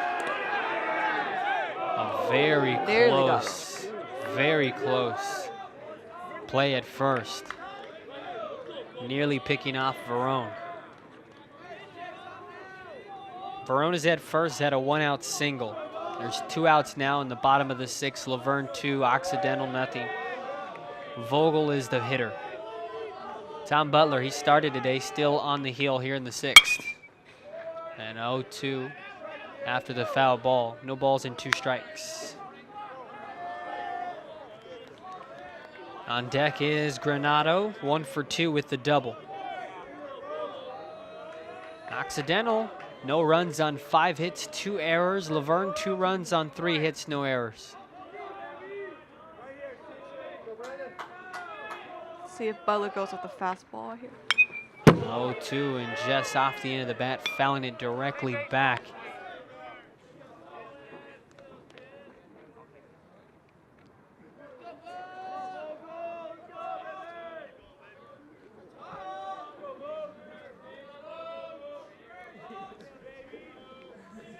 Flag blowing out towards right field, just a gentle breeze pushing out towards the east. 0-2 is going to be hit down the right field line. Fair ball. Brandon Vogel tucks it in down the right field line, rounding third and chugging on his way to home to score is Verone on the RBI triple by Brandon Vogel, making it a 3-0 Laverne lead here in the 6th. That is just what you need if you're Laverne. Vogel, the experienced veteran, getting that clean hit, barely fair play down the right field line, scoring, bringing him home to add another run. Now up by 3 with 2 outs and a triple to hit his total today. First run that Laverne has scored that wasn't the benefit of a walk. The other 2 runs reached on walks. One came in on an error, the other on a walk. And Granado first pitch swinging, lofts it. And the second baseman Gibbs in the right field grass makes the grab in shallow right to retire the Leopards here in the bottom of the 6th, but not before the RBI triple by Vogel to drive in Verone. And it's 3-0 Laverne as we head to the late innings here at Ben Hines Field. Game 2 of a doubleheader. Laverne trying to sweep the doubleheader 2-0 and take the series 2-3.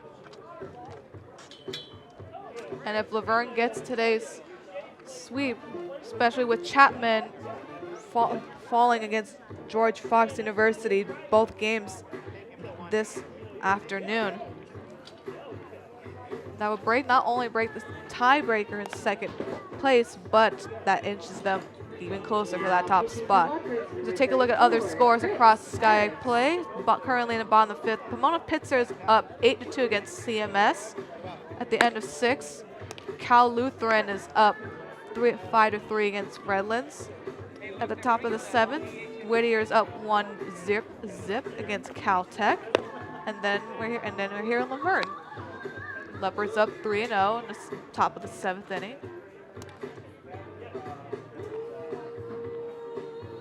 With some sun and some clouds.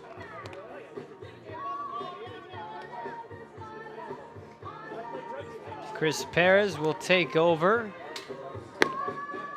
Got the 6-out save. And the first game comes here in the 7th inning. Earlier and earlier, we start seeing Perez. Bringing him earlier, just trusting, because you don't want to also overwork your bullpen either. Like you want to show trust in them, but you don't want to overwork them, give them the overload, especially when the last few games have been tighter or they've been longer. A lot of extra innings as well for the Laverne last couple weeks, and especially with Paris, why not bring him out? However, let's see if it pays off. Top of the 7th, fairly comfortable lead. Note I said fairly. 7 saves on the year. If he goes 3 innings, he gets the save. 3-0 still a save in the run category as well. 6, 7, and 8 due up for the Tigers. Zorn, Netzel, and McNeil. Here's the lefty Zorn. First pitch from Perez misses. 1-0 the count. Jay Jimenez worked a scoreless inning in the 6th. Gave up a couple of hits. Picked up a couple of strikeouts. 2-0 to Zorn.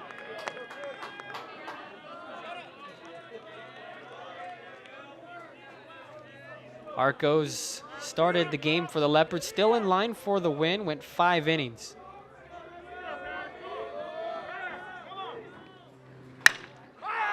A 2-0 is going to be popped up very high. And shallow left, Verone makes the play. And Zorn is out number 1 in the 7th. Good communication, good job by Verone, not keeping his eye off the ball, especially with the sun out. Sometimes even with sun, whether you have sunglasses or not, it's a little hard to lose the ball, a small ball, within a big sun radius. Swing and a miss, 0-1. Netzel struck out swinging in his last at bat. He's 0 for 2.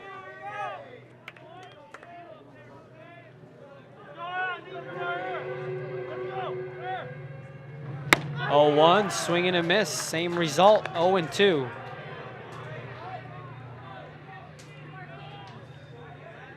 Challenging him with the back-to-back high fastballs right there. See if he switches it up with a curve or a similar pitch. Good morning, good afternoon, and good night. 3 heaters up in the zone. Netzel couldn't touch either one of them. And Perez strikes him out for out number 2. Pretty much, that's a pretty good best case scenario right there as a pitcher. Three swinging strikes and you're out. Boom. So 2 outs, bases empty, top 7. That'll bring in Eamon McNeil, senior outfielder. Rips this one down the line and left. That's a fair ball. Rounding first, on his way to second, and that one is going to be just 2 as it's going to get out of play down the left field line. So a 2-out double by McNeil. The Tigers once again have a runner in scoring position. They've stranded a runner in the previous 3 innings. A total of 5 left on base. They have 6 hits, but no runs to show for it thus far. try to challenge him there with another high fastball, but he won the battle this time. 2 outs. Runner in scoring position is McNeil. The 2-out double got him there. And here's Bauer, 0 for 2. Struck out looking his last time.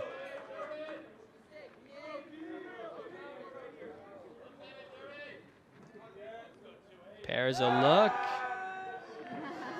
And a bluff back. Getting a few chuckles here.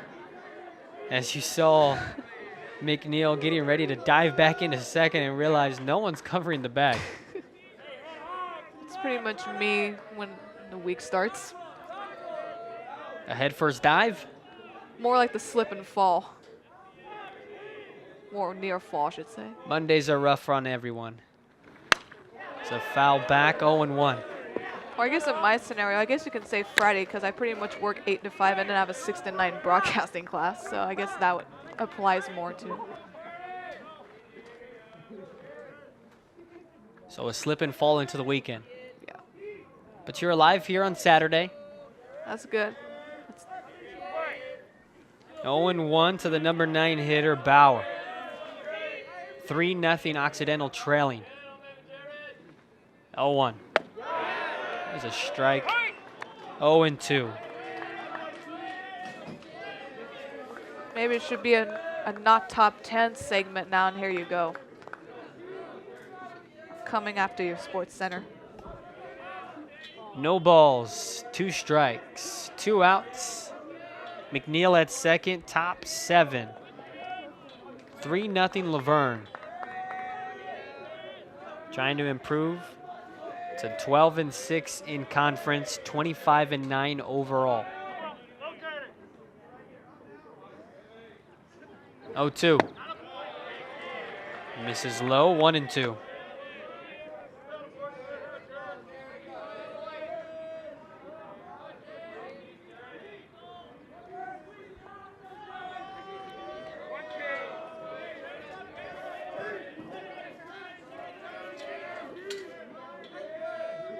Inside of the infield are pretty spread out, so this could be that's a good hole up the middle right there to take advantage of if you're Occidental.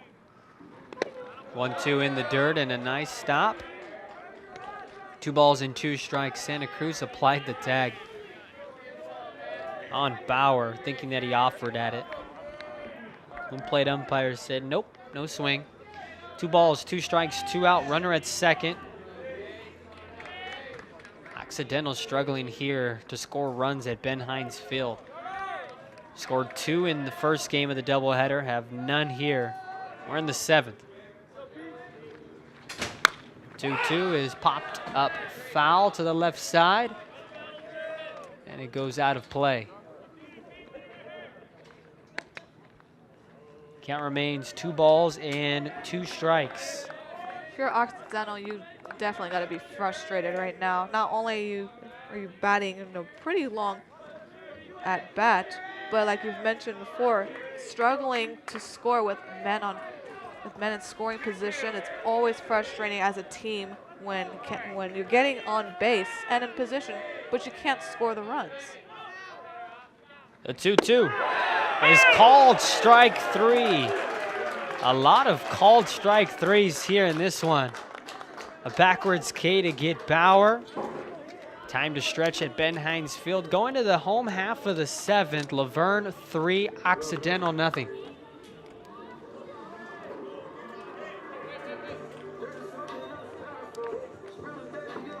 No runs, 1 hit, no errors, 1 left on base. 4 consecutive innings that Occidental has stranded at least 1 on base, Nicolette, and they're having the opportunities, they're just not able to cash them in. Definitely give credit to Laverne's pitching right here as they're getting the looks, and yeah, they're getting the calls as well, but you can't necessarily blame the umps 100% whether the calls go in one team's favor or not. So that's why in the game of baseball, there's so many opportunities to get ahead, to jump ahead, get a head start, or have an opportunity to redeem yourself from an error, etc. It's not like in other sports where it's quicker and it's quick paced. So if you mess up, once, it, it may take a while to redeem yourself. Here, you pretty much have, well, realistically the entire day practically to do so, and Occidental's just not showing that offensively. Laverne's doing a good job again. Also being coached.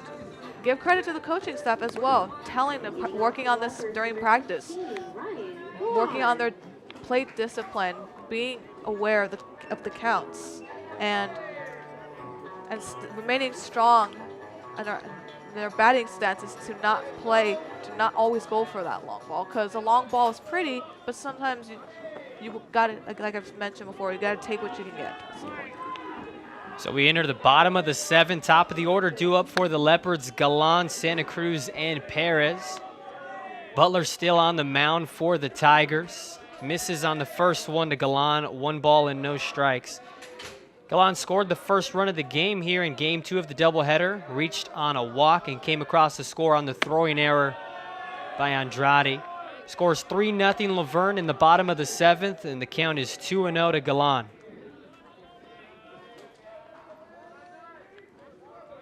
You're watching Skyac Baseball on LVTV3, Laverne Community Television. Here's the 2-0 to Galan, and that is a strike on the upper part of the strike zone. 2 balls and 1 strike. 2 balls and 1 strike to Ryan Galan. The leadoff hitter leading off for Laverne here in the home half of the 7th, looking for more insurance runs. And there's a strike on the outside corner. 2 balls and 2 strikes to Galan. On deck is Adam Santa Cruz. Butler's 2-2. Is swung on, put in play to the left side on 1 hop. Ingram, the shortstop, throws in the dirt, and one heck of a scoop by Fredrickson at first base to hang on to that one and retire Galan. He got the bottom of that ice cream right there and is able to keep that scoop, and that's such a very good skill to have as a first base, as a baseman, especially at first, and as a left-handed batter too. It's hard to go across your body and pick that scoop up, especially when the ball just goes almost 2 feet above you, actually 3 feet above your head. Speaking of ice cream scoops, what's your favorite type of ice cream?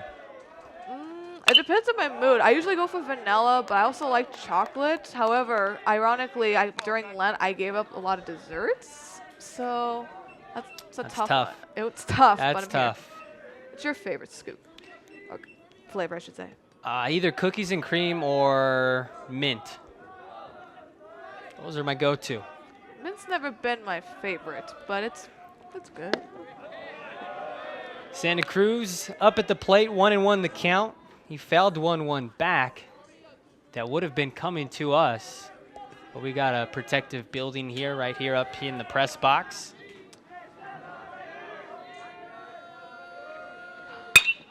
Santa Cruz drills one into center, right at the center fielder, Brancho, for a loud out number 2. Once again, his bat not very quiet, but quiet nonetheless because he has no hits. That's true. Definitely true. You got to give credit to Butler today for shutting down Santa Cruz. 2 outs, bases empty for Chris Perez, the senior utility player for the Leopards. He's throwing on the mound now. Squares to bunt and bunts it foul back. No balls and 1 strike to Perez. Perez worked a scoreless 7th inning, picking up 2 strikeouts. Netzel and Bauer.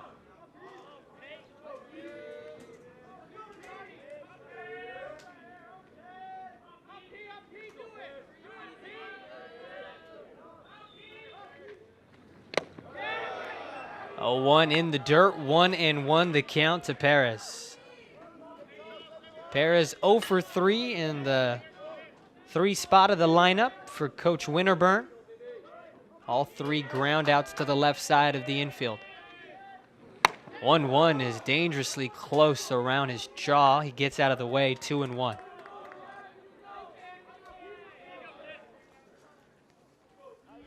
scary moment right there. 2 balls and 1 strike to Perez. Hey, you don't like getting hit, and especially not around the face. Oh my gosh. Definitely not. Pretty soon everyone's gonna. And that one's going to get a piece of him, and Perez was not happy with that one, kind of looking back at Butler, tossing his bat in frustration back towards the dugout.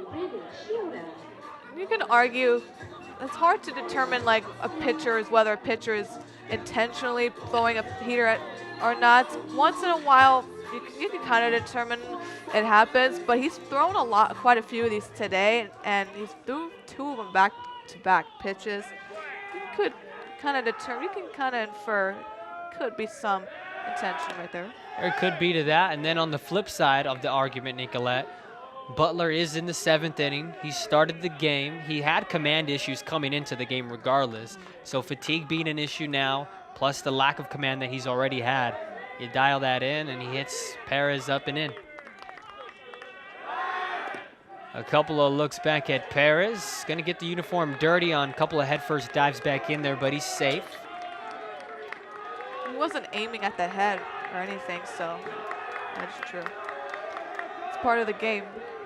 So here's Brandon Chiota, a cleanup hitter for the Leopards. Takes in the dirt, 1-0. Perez stays put at first, as Bauer, the catcher, was right on top of that one, not letting it get past him at all. A ball and no strikes to Chiota. Chiota in the cleanup spot, 0 for 3. Once again, the 5 through 9 doing most of the damage for the Leopards. 1-0's in the dirt, 2-0.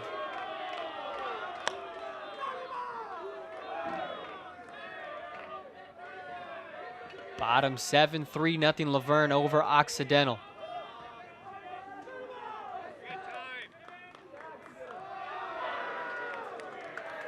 Coach Wetmore's going to head out to the hill. A long walk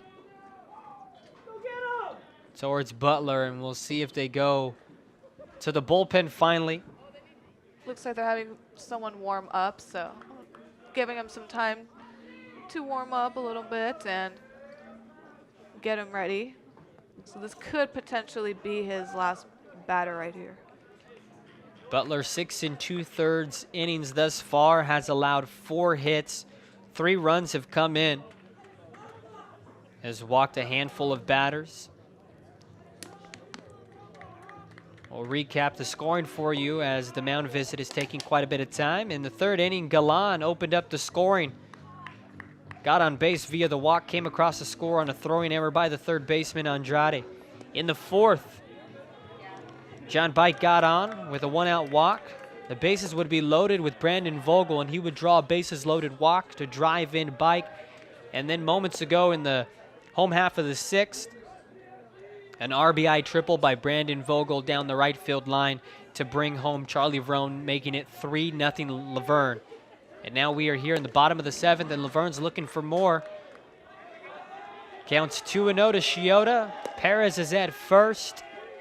2 outs in the inning. Here's the pitch from Butler. That one misses inside. 3-0.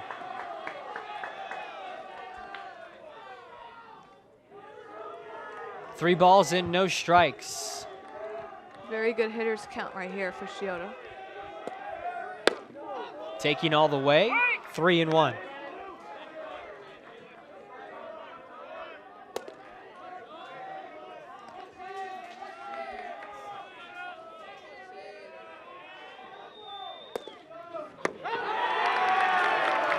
Outside for a ball. Butler once again walks a batter. That's his 5th walk of the outing. So now Laverne with 2 on and 2 out, and John Bike coming up. Fatigue is definitely kicking in for Butler. This has to be his last batter regardless if he's out or not. Bike rips it in the right center field gap. That's going to get down and split the outfielders. The center fielder has trouble with it. Brancheau, it goes all the way to the wall. 2 runs are in, and John Bike is at third base standing, and it is 5-0 Laverne in the 7th inning. Excellent hit right there by Bike, using the contact power, utilizing that lower body, following through with the upper body, getting that deep hit to center fielder, and unable to handle the ball properly, allowing him to easily pretty much walk to third and increasing their lead, now up 5-0. Yeah, Perez scored easily from second. It would have been a tough play for Shiota going first to home, but as soon as there was a little bit of a miscue with Brancheau in center field, it made that transition much smoother.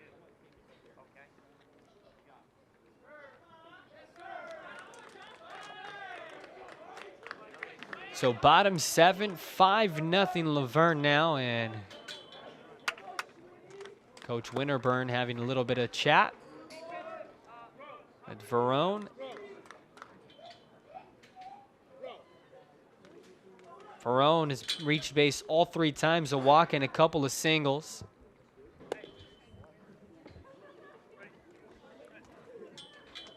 Meanwhile, the infield is coming in on the mound. Both teams with little mini huddles right here. Pitching side discussing how to get this next batter out. Also allowing some leisure time for the bullpen to warm up a little more quicker.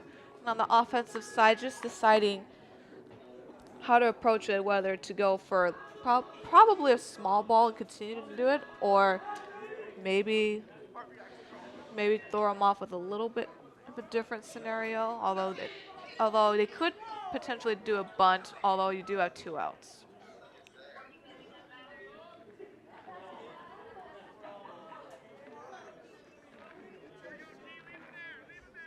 And this rally started with 2 outs. A hit by pitch allowed Perez to reach first. Shiota would walk on 5 pitches, and then Bike split the gap in right center field to drive in 2. Butler still on the mound for Occidental, has allowed 5 runs in this one. 5-0 Leopards. A throw back to third. That's going to go off of Bike. Not going to get too very far away from him. So Bike will stay there at third rather. Just a sore back on that one. He'll feel that in the morning, most likely. Little bruise, maybe big bruise.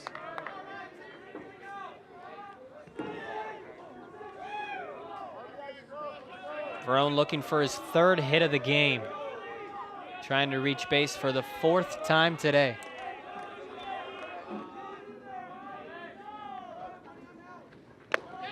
Oh, one's in the dirt. Count evens up at 1 apiece. 1-1 the count. Bottom 7. Occidental trailing by 5 now. Minding Nicolette, this team came in with 7 consecutive wins. Laverne won game 1 of the doubleheader 4-2, and now are out in front 5-0. 2-1 with the pitch in the dirt. That game 1 win was definitely crucial for Laverne. Not only did you tie up the series 1-1, but it also gives them more momentum, especially with the last inning, 7+ innings, late runs. So that it builds on the momentum of the next game. And also you're in front of your home crowd and you do well. 2-1's popped up behind the plate. That will clear the netting. Almost got George Keeler right there. George with a smile, still good to go. Nathan, don't worry, he's safe. 2 balls and 2 strikes to Verone. 2 outs. Bottom 7, 5-0 Laverne.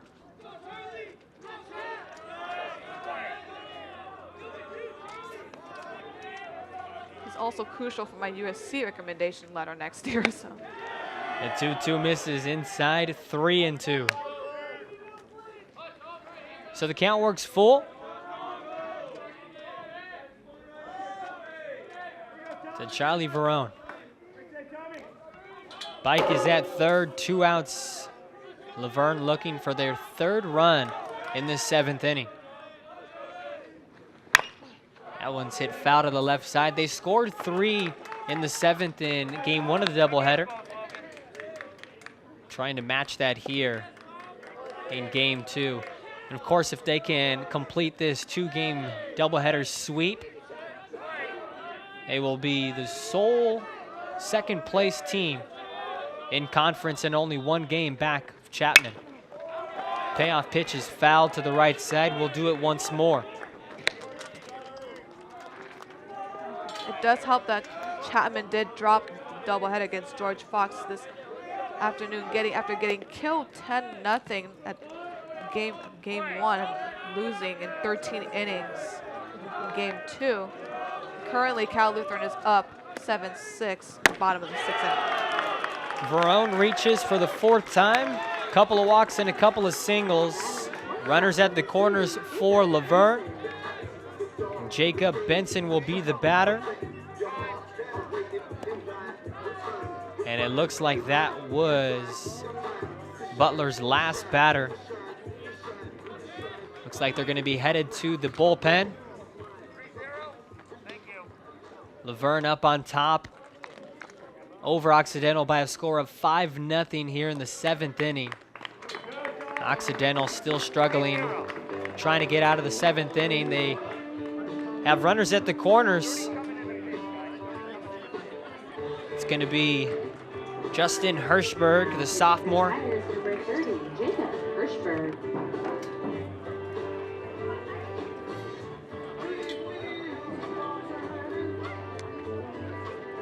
So Butler went 6 2/3. Can't give you the final line on him because the 2 runners on are still his responsibility. Bike is at 3rd.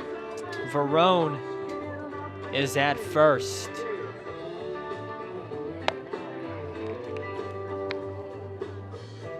So we take a look at Hirschberg. 17 innings pitched, ERA at 3.18 with a 1-1 record out of the pen.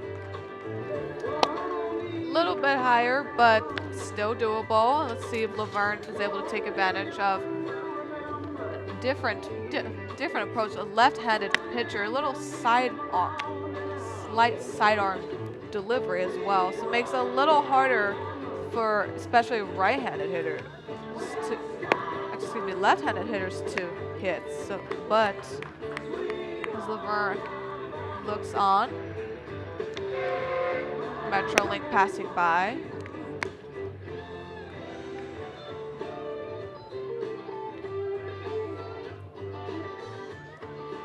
Butler walked 6 batters in his start today. Threw a total of 105 pitches, only 62 of them for strikes. So pretty much a little over half for strikes. That's not going to get the job done. No, definitely not. Very frustrating as a pitcher and as a coach to see one of your main pitchers not only pitching a high amount, but having more balls than strikes or barely even ratio is never a good sign. That's not going to cut it like you've mentioned before. So the lefty Justin Hirschberg relieves Tom Butler here in the bottom of the 7th. The lefty's going to face the right-handed shortstop Jacob Benson, who had 3 base hits in game 1 of our doubleheader. Has yet to get a base hit here in game 2. He's got runners at the corners. Verone at 1st, Bike at 3rd. Laverne 5, Occidental nothing, in the first pitch from the lefty Hirschberg is way outside for a ball. 1-0 the count.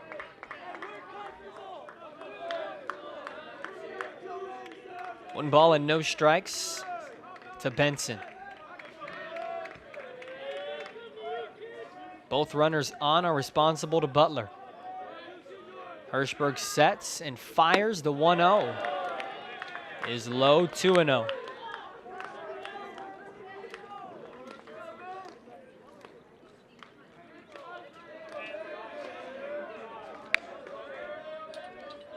You're watching SCIAC Baseball on LVTV3, Laverne Community Television. 5-0 Leopards in the home half of the 7th. The 2-0 in tight, 3-0. So So Hirschberg had to get ready in a hurry, and it appears, Nicolette, that he's not dialed in yet. 3 pitches, 3 balls. Tell his delivery, by his delivery too, he's very rushed. He's a little upbeat, he's not calm. A 4-pitch walk to Benson. That's going to load the bases for the Leopards. And that's going to bring up Brandon Vogel. Now batting number 6, Brandon Vogel. Who Vogel, if you remember, Nicolette, in the 4th inning, came up with the bases loaded and induced a walk to drive in the second run at the time, John Bike. And wouldn't you know it, John Bike is at third once again. History, well, they say deja vu and history repeats, so let's see if he welcomes the bullpen to the jungle with this one. It's in a similar situation. In fact, it is completely identical. Bike was at third, Verone was at second, and Benson was at first, and that's the situation we have here in the 7th.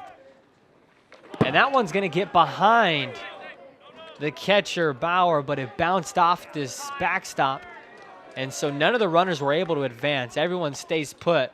The bases remain loaded with 2 outs. In a 5-0 game, Laverne out on top. That's a relief right there for Hirschberg. Nothing worse than a wild pitch, but if it goes straight back to your catcher, at least you haven't advanced any runners and done any damage. 1 ball, no strikes, 2 outs. Hirschberg, the lefty, trying to get out of a jam. Throws in the dirt, 2-0. 6 pitches and 6 balls since coming out of the OXY pen. And he's really struggling to find the strike zone. Tom Butler struggled as well. He walked 6 in his start. Here's the 2-0. And he finds the strike zone finally. Took him 7 pitches, but now the count's 2-1 to Brandon Vogel. If you're Hirschberg, after going 7 pitches and barely getting your first strike, take a deep breath, relax, calm down. You have, yes, bases are loaded, but you have 2 outs, and trust your mechanics. 2-1s outside, tailing fastball, just gloved by the catcher Bauer. 3 balls and 1 strike to Brandon Vogel. Nowhere to put Vogel. 3 balls and 1 strike, 2 outs, bottom 7, 5-0 Leopards. It's the rubber match of the 3-game series. Occidental winning the game 1 yesterday by a score of 5-2. McCarthy for the pitcher of Occidental, 2-hit Laverne. There's a strike, 3-2. Game 2 was our first game today on LVTV 3. And that saw Laverne winning it 4-2. A really good game where we saw Laverne rally in the late innings, 3 in the 7th and 1 in the 8th to win it 4-2. And here we are in the rubber match. Game 3 of the series and game 2 of the doubleheader today. Laverne 5, Occidental nothing. Bottom 7, a chance to really break it loose here. 3-2, bases loaded, 2 outs. The pitch is fouled at the plate.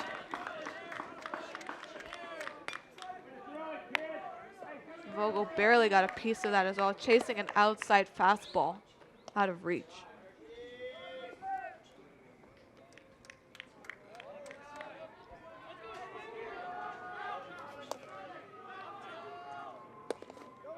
Vogel with 10 runs batted in, picked up his 10th on the bases loaded walk moments ago.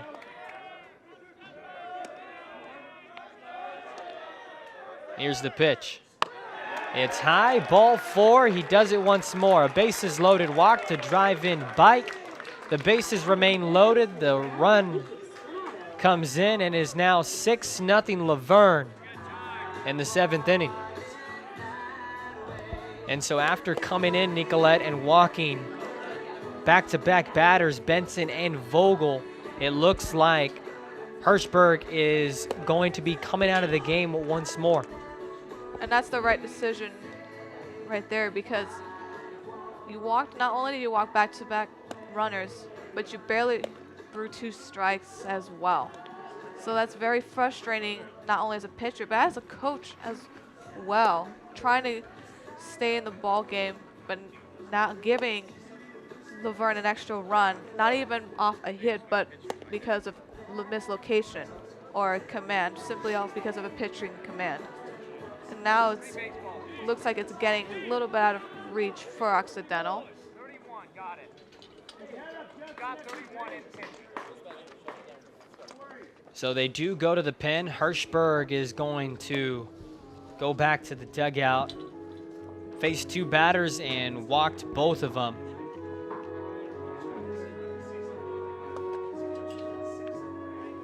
Now pitching for the Tigers, number 31, Cade Dana. New pitcher is Cade Danier.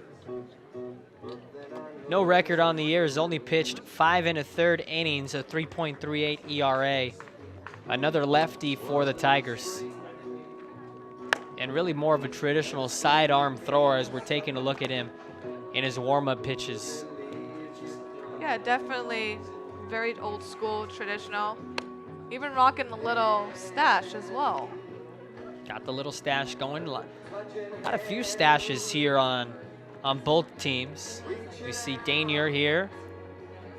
And then, of course, Fulsher we saw in game 1.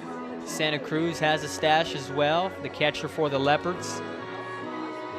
Fulsher with the little Raleigh fingers kind of look. He used to have a Raleigh fingers type look. Absolutely, absolutely. What do you think, Nicolette? Should I start growing out the stash? Is it in? I don't know. I mean, I'm personally not into stash. Let's see if you're girl proof. I don't know. You do you, honestly. I don't know. I don't grow anything, so I'm glad. Saved. You're saved.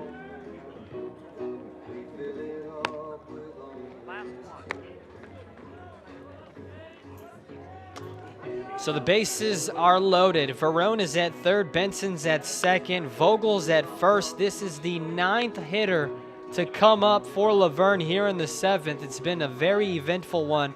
Lucas Granado will be the batter. 3 runs have come in here in the 7th for Laverne. They've doubled up their score. It is now 6-0. That's how you know you've done a complete game really as a team. In an inning, your full lineup hitting if your whole entire lineup hits in 1 inning, you're doing something right. It's the 2nd time in as many games that they've done that.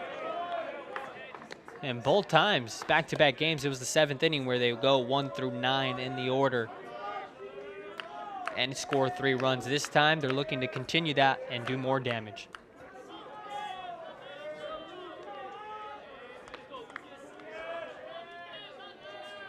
Here's the lefty Danier. Sidearm delivery, a snapback throw to first, not nearly in time to get the runner, Vogel, who was getting a big jump at first base.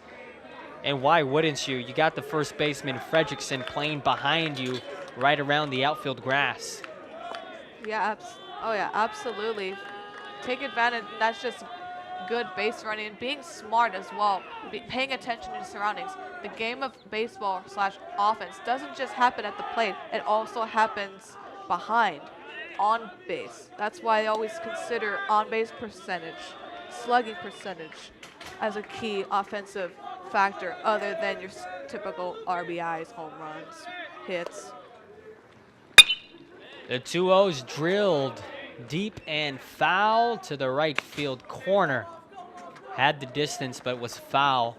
2 balls and 1 strike to Granado.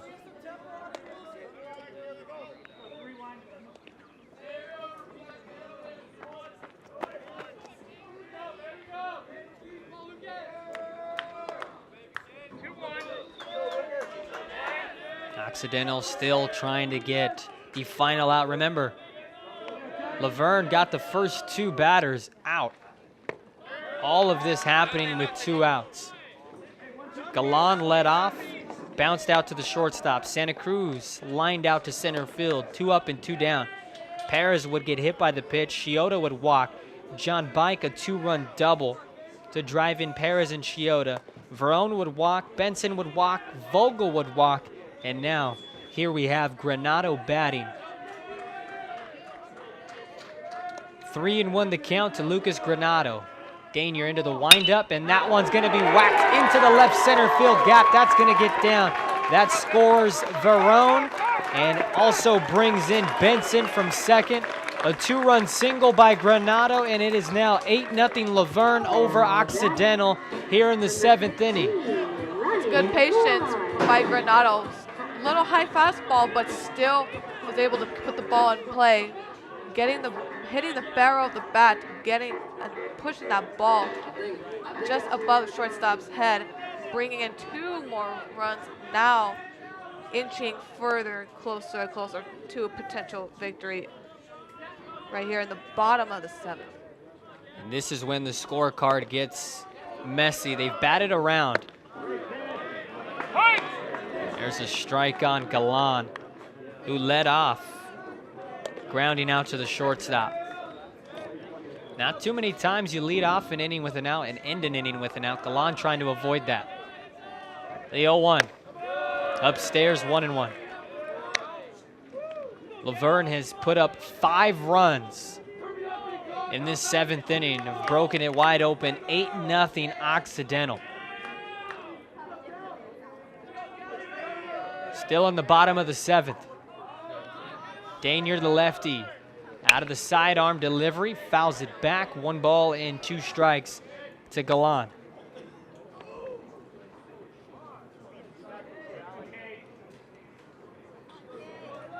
Granado at first, Vogel at second.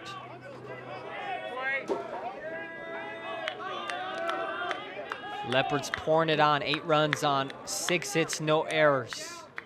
Occidental, no runs on 6 hits, 2 errors. Here's the pitch, and that one narrowly was strike 3. Instead, it's a ball, 2 balls and 2 strikes to Galan. Ball barely missed that corner right there. A lot of close calls in today's game.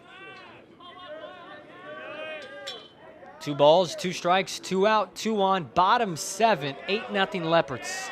Here's the pitch. Swing and a miss. So Galan led off the 7th, grounding out, and strikes out to end the 7th inning. A very eventful inning. 5-run score for the Leopards. It began with a 2-out hit by pitch that got the rally going. We head now to the 8th inning. 8-0 Laverne. Very comfortable lead right here for Laverne. Now, it doesn't mean you put your foot off the gas pedal completely, but this is a very good ideal situation if you are a pitcher. You're doing your job, especially against a really tough offensive team, and your teammates come through for you. It's a very good feeling as a team, and as a pitcher, it takes some weight off your shoulders, and especially the late inning runs. Those are always the scoring throughout the game of baseball is always great, but it's even a better feeling when it's later on during the inning of the game, putting away the team, especially when you're tied for second, and it's pushing the incentive. Postseason is about to come up within the next 2-3 weeks, and this is the time to show up. This is the time that separates the good from the great. Chris Perez still on the mound for the Leopards here in the 8th inning, despite the score being 8-0. If he can go 2 more innings, he'll pick up his 8th save of the season, doing it a little bit old school style by going 3 innings. Sometimes you do gotta go old school, and that's definitely Winterburn's style. He's been here for years, utilizing Paris, especially when he's been pitching so well. You have that trust in him, and you have a comfortable 8-0 lead. First pitch misses to the leadoff hitter Andrade. Top of the order, 1, 2, and 3 due up for the Tigers here as we enter the 8th inning here at Ben Hines Field, Laverne, California. Beautiful day for baseball. The clouds have completely dispersed. Beautiful blue skies, sun is shining on, a cool 67 degrees. A wind blowing out to right field. Oh my gosh. Can we set the scene even more better? No, this is ideal. This is what SoCal, this is what y'all missing out if you're not in SoCal. This. Can't get that anywhere else. The 2-0. That one's a high fly ball, but not very deep. In left center field, Vogel's underneath it to make the grab. Quickly, 3 pitches and 1 out in the top of the 8th. If it wasn't the afternoon, I would have said Rise and Shine by my favorite rapper, one of my favorite rappers, but similar. LVTV 3 bringing to you Skyac Baseball, Laverne Community Television. We're in the top of the 8th, 8-0 Laverne, 1 out, bases empty. Here's Reed Gibbs. He takes a strike, 0-1.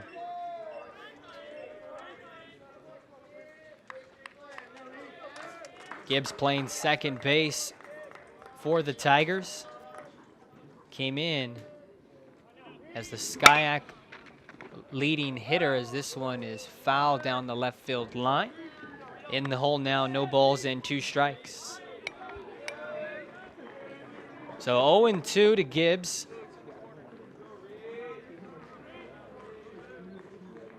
Leopards 5 outs away from taking the series 2-1.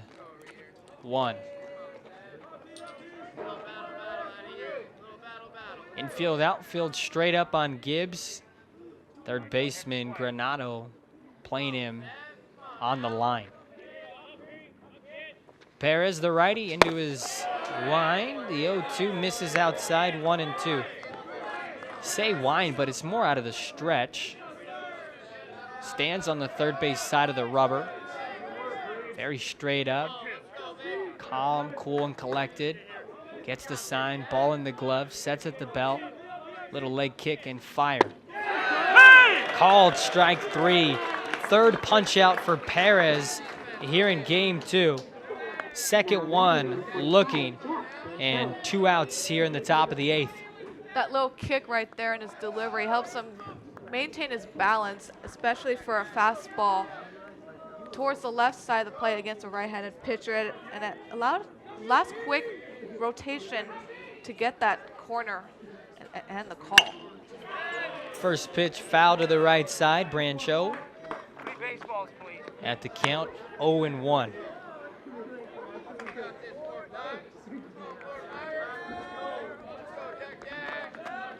Brancho asking the home plate umpire, did I swing at a strike? He says, yeah. And he says, all right. Digs back in. Doesn't hurt to ask here and there. 0-1. 1-1.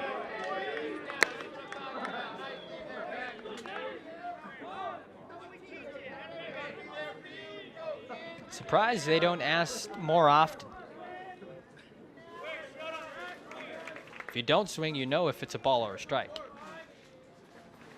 That one's ripped right at the shortstop. Benson off of his glove, stays with it, fires a strike to first to retire Brancho.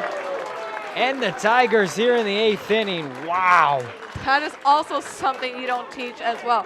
Hustle, what it looked like a straight, already an excellent effort right there. The ball popped out of his glove, but still Benson did not give up and was able to do a little old school Derek Jeter style spin to get that third out.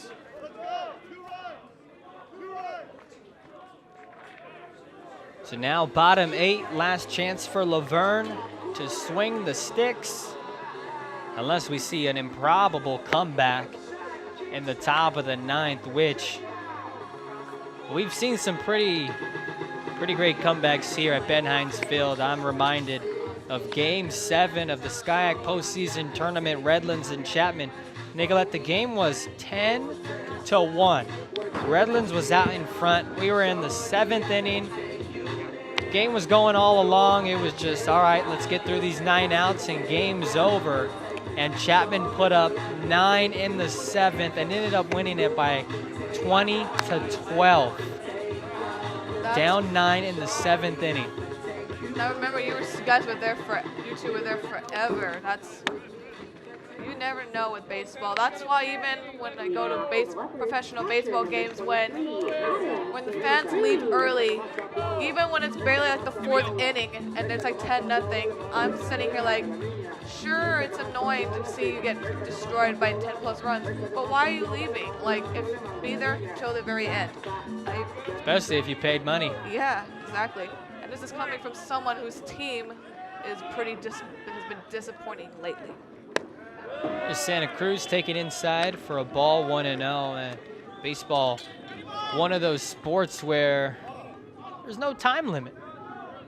No time limit. You just got 27 outs to work with, and let's see what you could do.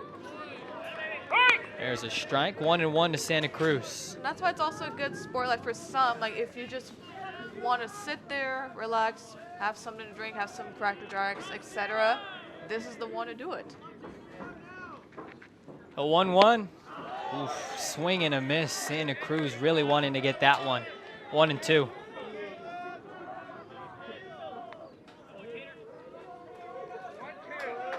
Then you're definitely challenged him with that fastball, but was with a slower delivery. Ripped foul down the left field line. Count remains 1-2. Final line on Butler. 6 2/3, 5 hits, 7 runs, 5 of them earned, walked 6, struck out 1. For Hirschberg, he gave up a run and walked 2 batters, did not record an out. And now here is Danier. 1-2 inside to Santa Cruz, 2-2 from the lefty.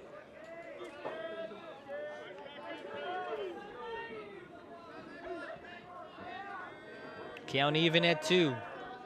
Nobody out, nobody on, bottom 8. Outside, 3-2.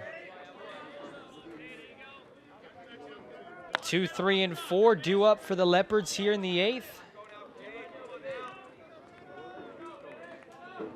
Santa Cruz 0 for 4 here in game 2.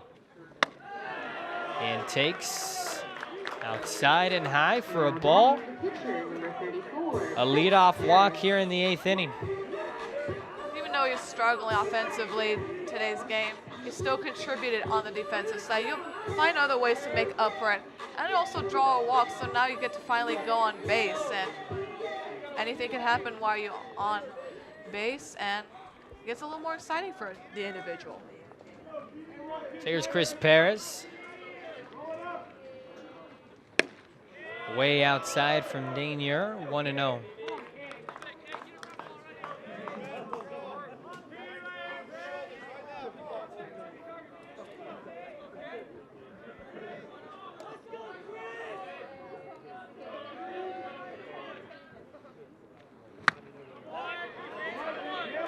One and one on a healthy cut and a miss.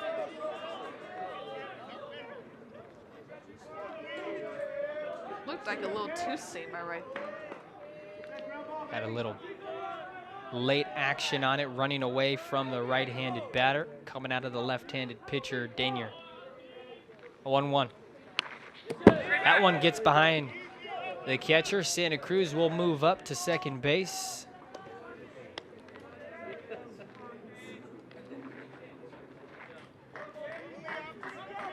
Two balls and a strike to Perez. That negates the double play.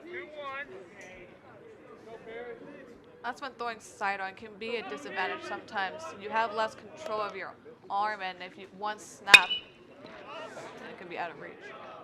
Perez lifts it to center. And the center fielder makes the grab. Santa Cruz a little bit of a bluff, trying to go second to third. So Perez flies out to Branchell in center. Out number 1 in the 8th. Santa Cruz stays put at second, and Chiota will be the batter.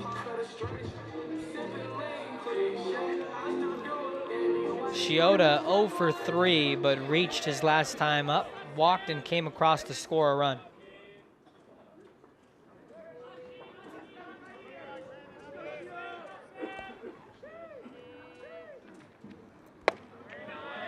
Off speed for a strike on Chiota, 0-1.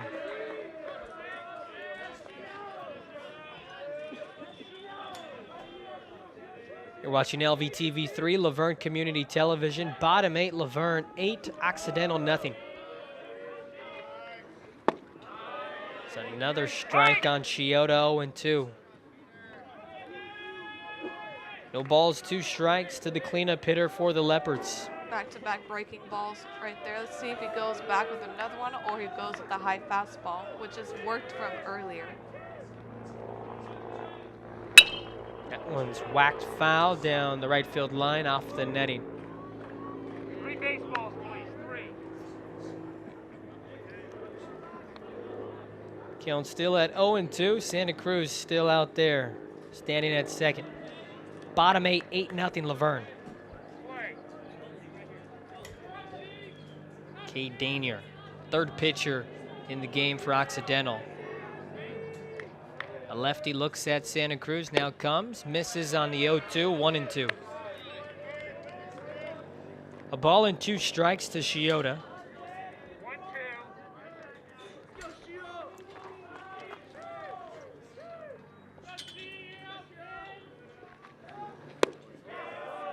1-2 misses inside, and the count evens at 2.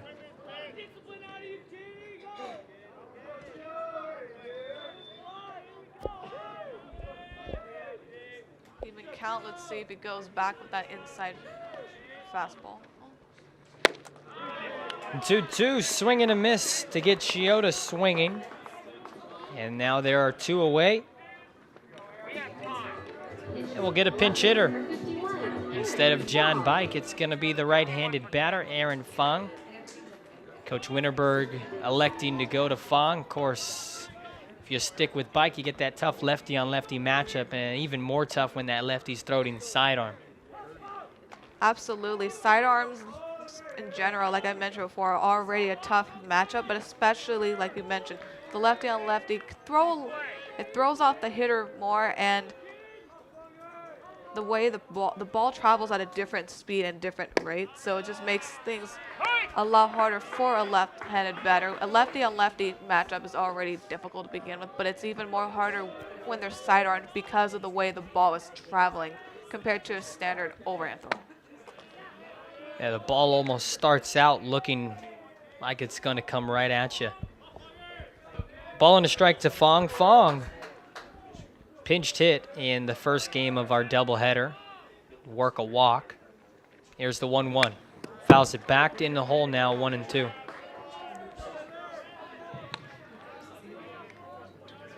Laverne scored a run in the 3rd, 4th, and 6th, and then put up a 5 spot in the 7th, and they sent 10 up. All happening with 2 outs.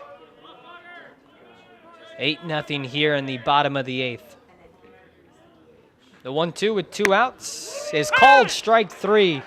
So Fong looks at that one. A couple of strikeouts for Cade Danier here in the 8th inning. Last chance for the Tigers as we head to the top of the 9th, Nicolette. Final 3 outs. They'll be going up against Zorn, Gibbs, and Fredrickson. So you have the right hitters for Occidental. See if Perez can seal the deal right here and get the classic old school 3-inning save. And if he does get it, that'll be save number 8 on the season, which will put him in a tie for first in SCIAC in that category, and 1 shy of his career high of 9 saves, which he had a season ago. Perez is just having an excellent year, not only on the pitching side, but on the offensive side and the defensive side. He's known to throw, to have a really strong arm in the outfield as well. As I was watching him play last week's game after I was covering campus times for softball, and I had a little break in between, and he's shown his strength in the outfield as well, getting the lead runners out when they played against Redlands. Entry the game at first base for Leopards, number 8, Tanner Siffert. So Siffert comes in to replace Fong, who pinched hit for John Bike.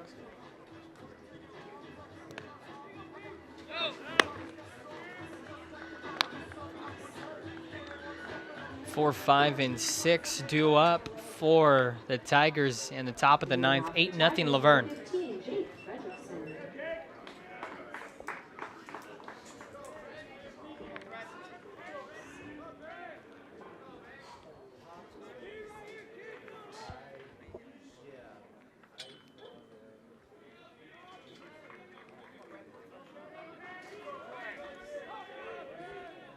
Fredrickson's up. Inside, 1-0. 0 for 4 today.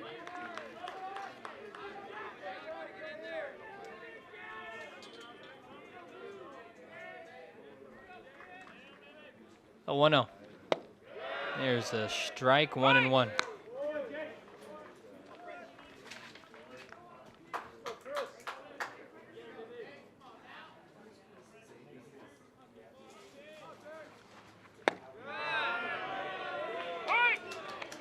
One and 2 to Fredrickson.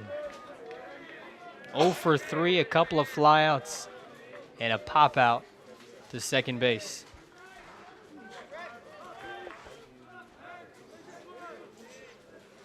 A 1-2. Pulls it foul. We'll do it once more. 1 ball and 2 strikes.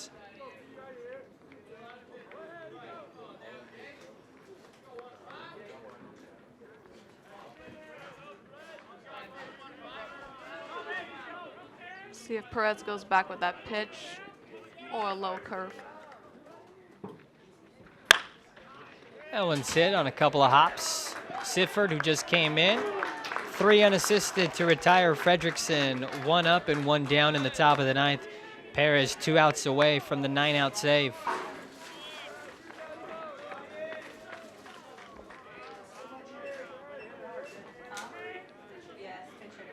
Pitching for Tigers, right, Brian Smith.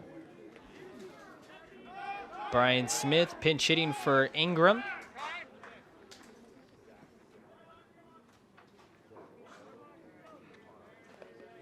Steps out of the batter box right there for a quick little timeout.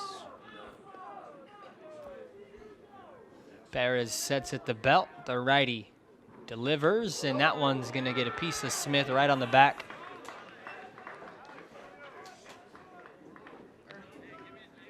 Now batting number 9, Angelo Zorn. Try to throw an inside fastball, high fastball, but lost a little bit of his command and ended up getting him on the shoulder.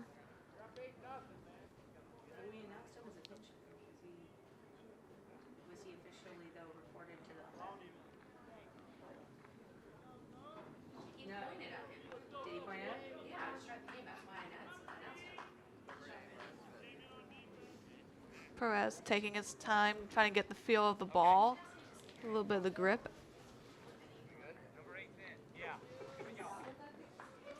So Smith got plunked on the first one. He's at first. Here's Zorn now batting. The lefty digs in, 1 for 3, singled way back in the 5th inning. Ground ball away from turning 2. And Laverne turning 2 wins in this doubleheader. There's a strike on Zorn on the knees, 0-1.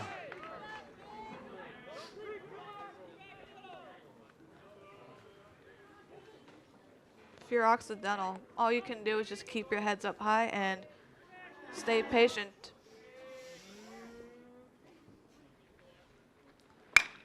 That one's a fly ball into center field. Vogel's underneath it, makes the grab for out number 2. And now the Leopards are 1 out away from picking up the win. Pitching for the Tigers, number 17, Preston Chong. Emptying the bench, Preston Chong will be the batter. And for Michael Netzel.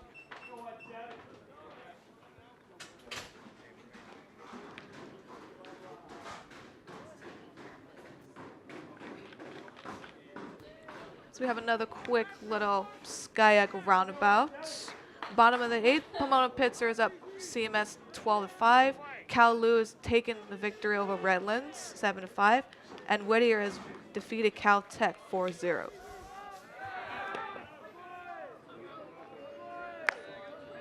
Check on first. Back in there.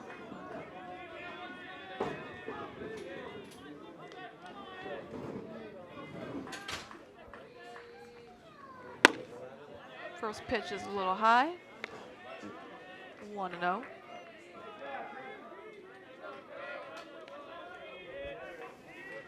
One ball and no strikes to Preston Chong, the pinch hitter.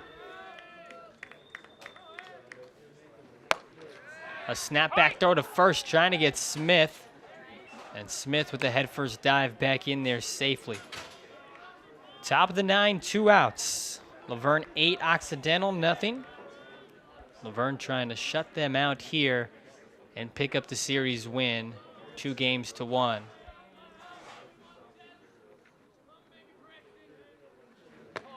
Outside, 2-1 to Chong.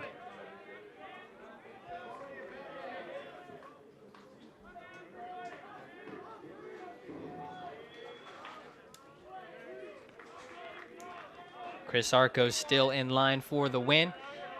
Left leading 2-0. It's now 8-0 here in the top of the 9th.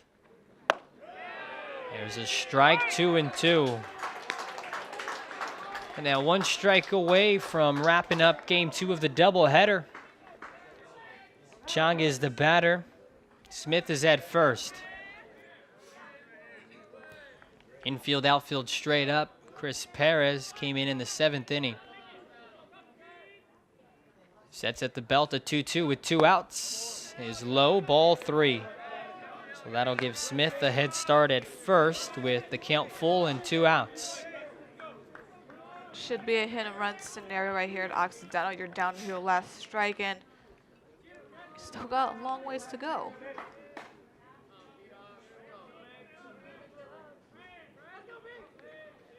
The payoff pitch with 2 outs is swung on and popped up very high, but not very deep at all. In the infield grass, Benson, the shortstop, makes the grab and puts the squeeze on the final out of the game. The Leopards win this one 8-0 behind a terrific spot start by Chris Arcos. The lefty went 5 innings, gave up 3 hits, no runs, and picked up his first win of the season. He goes to 1-0. On the other side of things, Tom Butler worked a little bit hard, 6 2/3, gave up 7 runs, 5 of which were earned, Nicolette. A tough loss for Butler as he drops to 4-2. Very good all-around game for Laverne right here. Starting off slow on the offensive side. Great start by Arcos as he was able to settle in his pitches and able to go a full 5 innings to pick up that victory. Great job by the bullpen, leading up, continuing that momentum on the pitching side and being patient and composed despite a little tension on both sides. And of course, situational hitting. Great job by Laverne for taking advantage of the situational hitting and doing the damage needed, and especially coming through again in the 7th inning stretch. And this series right here could be indicative of the postseason tournament coming up in May. Laverne improves to 25-9 overall, 12-6 in SCIAC. They are now sole 2nd place in conference. With a couple of losses today, Occidental drops to 23-11 overall, 11-7 in SCIAC, and are now 3rd place in conference. You gotta feel good if you're Laverne, especially the losing the doubleheader, Chapman falling today.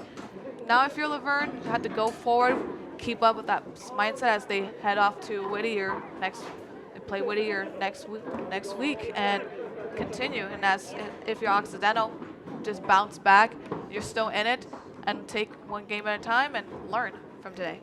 Wrap up the scoring. Laverne scored 1 in the 3rd, 1 in the 4th, 1 in the 6th, and Nicolette 7. In the 7th inning, they put up 5 for a total of 8 runs. How big was that 7th? That was huge, not just numerically, but again, that's what separates for the good from the great. The good teams are able to shut them down and maintain and do everything, but the great is able to find to excel in every aspect, and they've done so this afternoon. Final box score here at Ben Hines Field. Occidental, no runs on 6 hits, 2 errors. They leave 7 on base. Laverne, 8 runs on 6 hits, no errors. They left 8 on base. Chris Arcos picks up the win, improves to 1-0 on the year. Tom Butler picks up the loss. He drops to 4-2 on the season. Chris Perez, the old school save, a 3-inning, 9-out save, picks up save number 8, which is good enough for tied for 2nd in conference play. Billy Lopez alongside Nicolette Rojo wishing you all a very good evening.